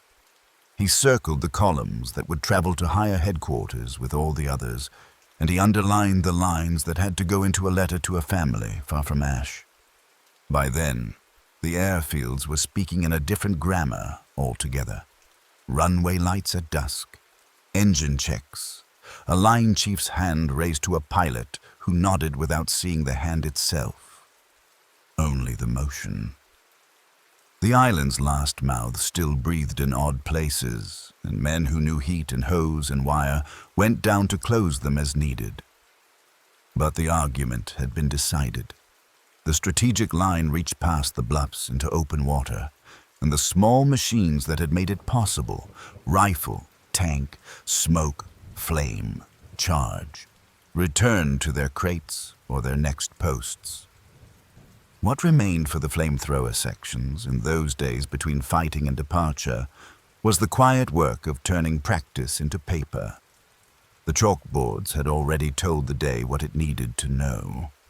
The pocket cards with triangles and times went into envelopes. The notes that had begun as reminders, keep igniters dry, count aloud, boards, not blankets, were recopied into neat paragraphs meant for instructors who had not yet seen pumice run under a boot. And in a stack of after-action tallies at a division headquarters, the numbers that had begun as margins and habits gathered into a final shape. How many sets had been sent? How many had been returned whole? And how many names did not answer at evening roll when the island exhaled and the surf made its tireless sound? Those figures would be read later and called a percentage. Here, they were the cost of writing in short, exact lines on a strip of ground that had to be turned from a voice into a runway. The days after the word secured felt neither triumphant nor idle. They felt like an audit. The line crept along the bluffs and back into the island's seams, translating the last drafts of air into pencil marks, an arrow to a vent, a triangle for a mouth, a small square once a charge had spoken. Teams went over the edge on rope, boots finding purchase where pumice ran like time through a glass. Above them, a forward observer lay flat at the lip and asked a destroyer for one round into a counted crease in stone. Smoke went down like boards, not blankets, and then the instrument that had finished the island's hardest arguments went to work again. Short, exact pulses downward, seam, floor, ceiling, followed by a charge set by feel and backed out on elbows until the thump made air rush past their faces. A corporal drew a line through a triangle on a card and wrote the hour. Inside the line, tents that had mixed thickener into gasoline for a month still worked in the mornings, but the chalkboard filled slower. Sets filled 0830, 5, 1100, 3, 1430, 2. Igniters remaining 6. A hauler's cab still carried the small pouch that turned weight into a weapon. Washers for a whispering leak. Igniter cartridges for certainty at the first squeeze. A valve piece that meant a harness returned serviceable instead of scrap. Pressure tanks were bled down at dusk with the same caution that had carried the plateau. Igniter housings were brushed and wrapped out of habit. The section chiefs kept their figures with a paymaster's manner and a sergeant's face. The journals learned to write the islands afterward as instructions. Boards, not haze, when wind cuts across a shelf. Count aloud if needed, 1 2 down, 1 2 up. Refill only under cover that will still be there in 3 minutes. Dozer plate useful for 30 seconds, no more. The tone stayed plain because plain travels. Men who had been assistants a week earlier shrugged into harness as a matter of course. Demolition's Marines carried the wand because the sequence would not wait for titles. Company logs kept the day moving with the same flat grammar that had carried the fight. FT up WIA 1010. Assistant assumed. 1 set returned 1035. Serviceable. And beside it, the line no one made larger than it had to be. FT OP K IA 1245. Set destroyed. Some names in those pages stood for more than themselves. Marines who had moved in short, exact pulses under fire at the airfields were singled out later for the war's highest decorations. Recognitions written in the same spare hand as bearings and times. The citations did not celebrate spectacle. They praised control, brief bursts, the charge in immediately, the seam made unworkable while others crossed. The island rewarded economy and punished display, and the honors recorded that lesson without saying so. Beyond the terraces, the airfields spoke a new grammar.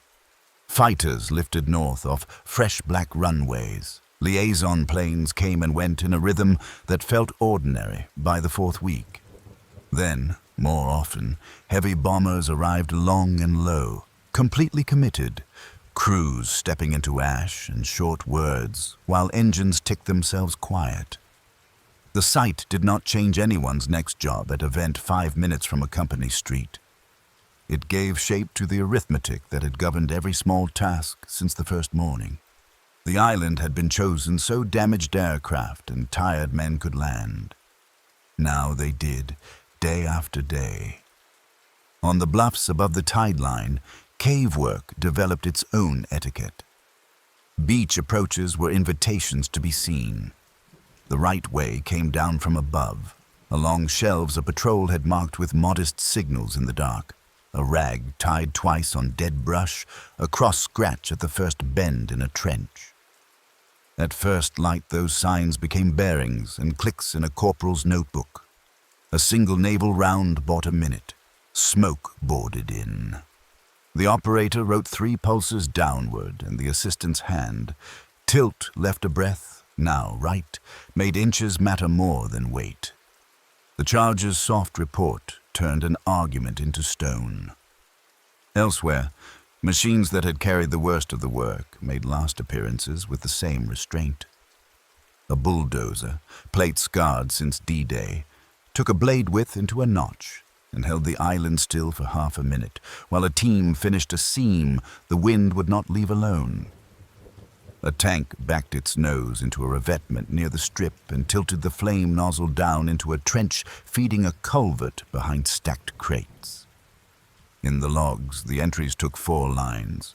Suppressed 1412, FT applied 1415, demo placed 1417, sealed 1420.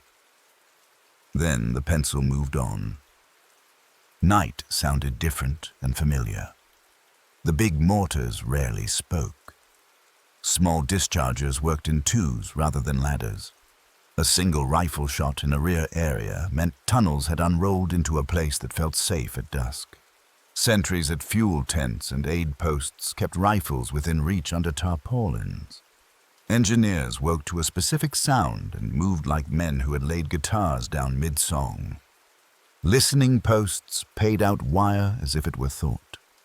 When the wire was cut, a runner carried 1 sentence: draft at bend, boards at dawn, charge ready. In the command tents ashore, ledgers thickened with figures that would travel. Enemy positions counted and classed. Friendly losses typed in columns. Captured galleries sketched and sealed. Fuel thickener received and used. Igniters issued and on hand. Sets expended and returned serviceable. Operators at roll on the first day, on the day the word secured was written, and on the day the last rope came back over a lip. The clerk doing the addition did not write adjectives. He circled what had to go up the chain and underlined what had to go into letters far from ash. General Kuribayashi's defense was acknowledged in the same plain sentences. No massed charges until the end. Fire, disciplined and measured. A network of rooms and reaches that turned ground into a deliberate machine. He died somewhere in the last days. His body was not found. His plan had done what he intended. Traded time for blood to slow an ocean the island could not stop. The last night's strike into rear areas had been its final motion. It had hurt and failed. The men who carried heat understood why their rosters looked the way they did. The set was heavy and visible, the range short, the ground soft where steadiness mattered most. The last yards had to be walked, not thrown. Return fire was trained on the mouth and on anyone approaching it. Blowback punished a long burst. Resupply took place in places where the line was thin and patience scarce. None of this reads like poetry. It reads like a list of reasons, and the tallies match them. Where a company had started with 4 trained operators, assistants and demolitions men wore the harness by the second week. Where a battalion had enough igniters to feel comfortable on D+3, chalk dust told a different truth by D+10. The work paid only in control, and it paid late. By the time the last sea caves were counted and marked, sealed or watched, much of the island had become what the orders had promised, a set of runways and lanes that pointed at the war farther north. Radar turned. Homing beacons sent their quiet speech into night.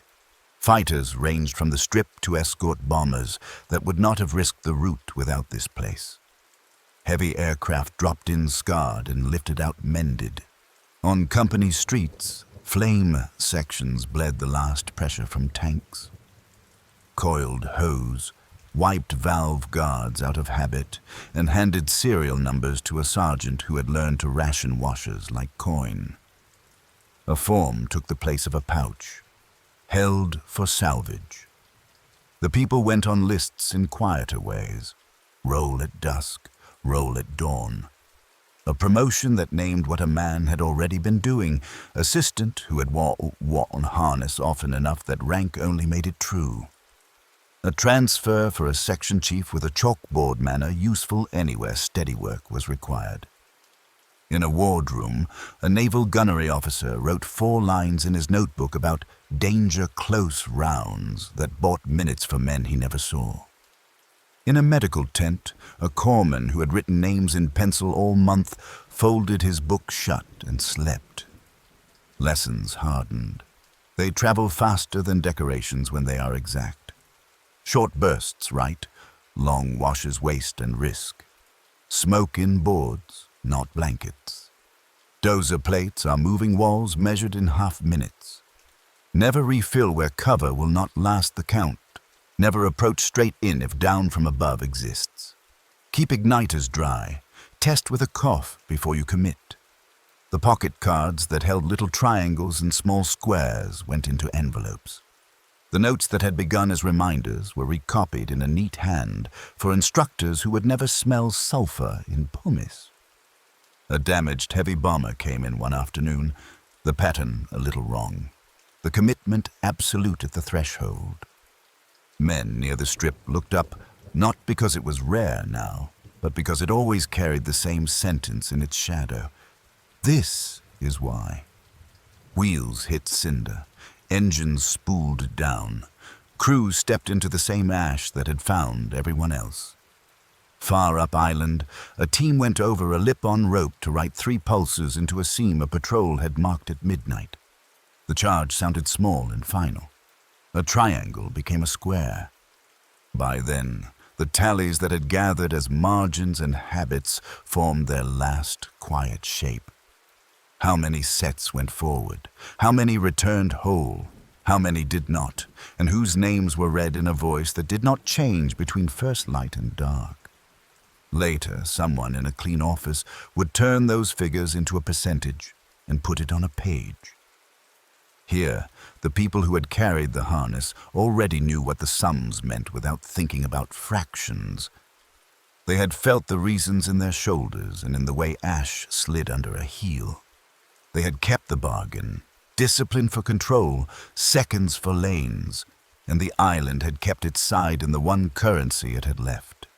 A runway that would carry out more men than it brought in. In the last evenings, when surf grew louder and the air lost some of its weight, the camps sounded like ordinary work for the first time in a month.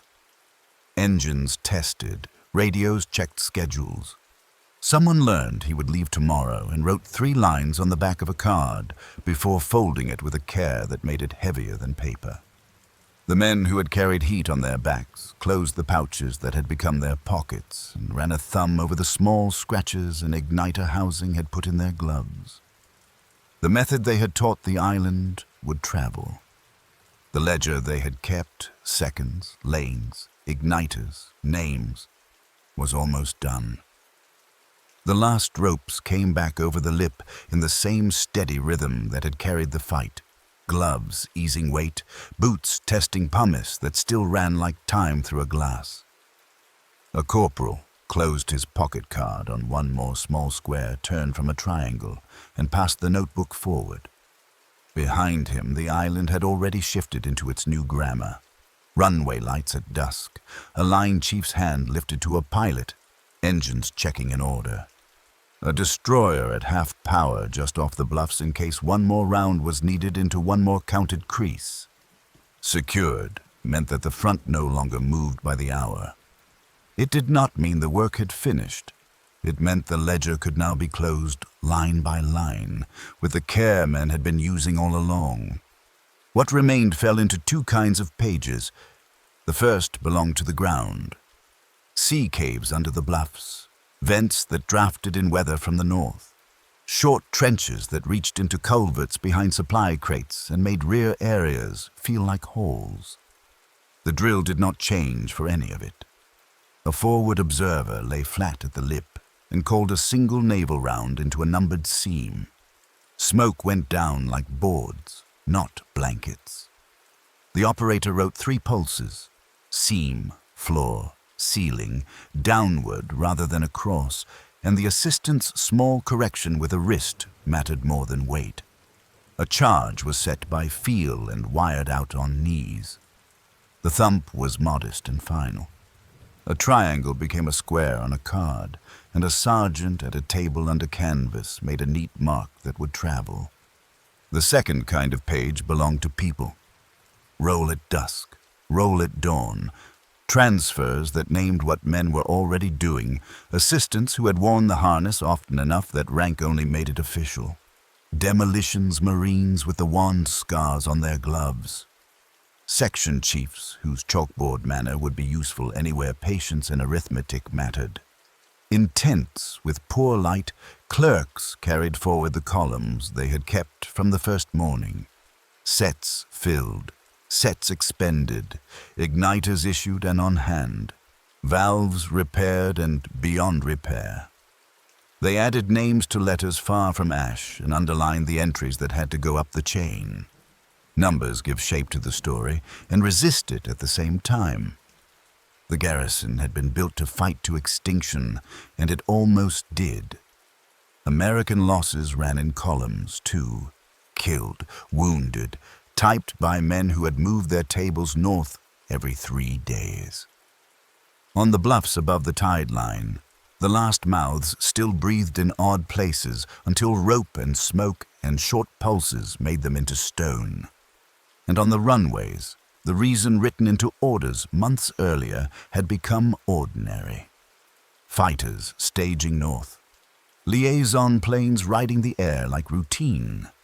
Heavy bombers arriving committed, engines ticking into silence while crews stepped into the same grit that had found everyone else. The strip that had been the point for planners paid its debt each day without comment. The flamethrower sections ended as they had lived, quietly, by the book, with a ledger rather than a speech. Pressure tanks were bled with the same care that had held the plateau. Igniter housings were brushed and wrapped even when the set was going into salvage. The pouch that had made weight into a weapon, washers against a whispering leak, cartridges that made the first squeeze certain, a valve piece that turned useless back into useful, emptied more slowly now but never went out of sight. A section chief set down a last line in a neat hand. Held for salvage. 2 serial numbers he knew by touch. Elsewhere, the island recognized control where it had looked like restraint. Citations were written in the same spare hand as bearings and times, honoring men who had carried heat in brief, exact arcs while others moved. Control rather than display. A charge in immediately rather than a long wash. The seam made unworkable by seconds rather than by show. One name stood for many, a marine flamethrower operator whose short pulses and careful returns on the airfield terraces opened pillboxes that had pinned 2 companies. His decoration would say, "Conspicuous gallantry," but every witness used the same plain words. Short bursts. Charge in now. Didn't waste. The island rewarded economy and punished spectacle, and the honors matched that lesson. A last engagement in the dark reached backward over the runways, and dump lines to remind everyone what the ground still allowed. Small parties moving by tunnels into places that had felt safe by daylight. That too was met by the same method in reverse. A tank nose in to a revetment, flame arcs written like a broom across a trench. A hand unit fetched from a fuel tent and used in 3 short sentences to clear a culvert that opened toward tents. By first light, the rear had the same look as the front had carried for a month. Darker sand, where a charge had spoken, brass collected into small piles by habit, a card with 1 more square turned from a triangle. When the after-action summaries gathered on division tables ashore, the island's voice came through in the exact words promised at the start. Not a slogan, not a headline. A set of sentences that recur until you can hear the tone without seeing the page. FT OP WI A0940. Assistant assumed set. 1 set returned 1,120. Serviceable. FT OP KIA 1205. Set destroyed. Flame used 1315. Enemy MG ceased. Demo placed 1317. Sealed 1319. They appear in Company S3 journals, battalion logs, pioneer and demolition returns, and the small hand of a section chief who wrote a chalkboard into a ledger each afternoon. Add them across days and across regiments, and a shape emerges that is hard to look at for long. Operators replaced by assistants, assistants by demolition men, sets that began as numbers and ended as entries under lost or beyond repair. In some companies, within days, none of the original flamethrower operators answered roll. In others, 1 or 2 remained to show a new shoulder how to count to 2 without looking at a watch. The island's papers do not compress that cost into 1 dramatic figure.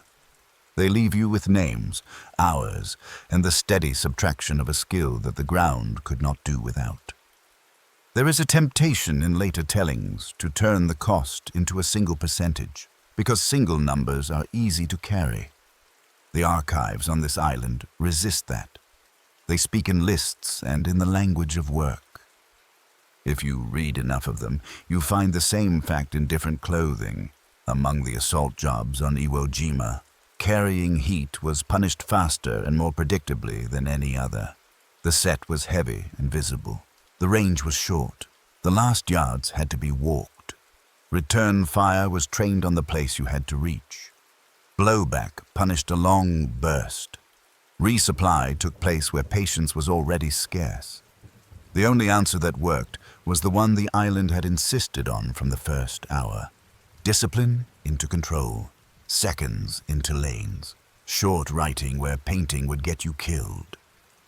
By the time the last sea caves were marked and either sealed or watched, most of what would be remembered elsewhere had already settled into routine here. B-29s came in low and left high. Fighters lifted into their turns. The surf worked without rest. On company streets, men coiled hose, wiped valve guards out of habit, and handed serial numbers across a table to a sergeant who ticked boxes that had not existed on D-Day. A clerk underlined the columns that had to go forward and circled the lines that meant letters. A corpsman who had written names in pencil all month closed his book and slept. If the island leaves one sentence worth carrying in the pocket of another war, it is the quiet rule the Flamethrower sections proved true every hour they worked. Control beats spectacle. Boards, not blankets. Short bursts that write rather than paint. Charge in immediately. Never refill without cover that will still be there at the end of the count. Never come straight on if down from above exists. Keep igniters dry. Test with a cough before you commit. Measure, then move. It is not grand. It is exact. It turns ground into numbers, and numbers into time, and on Iwo Jima time was the only currency that ever bought ground back from stone.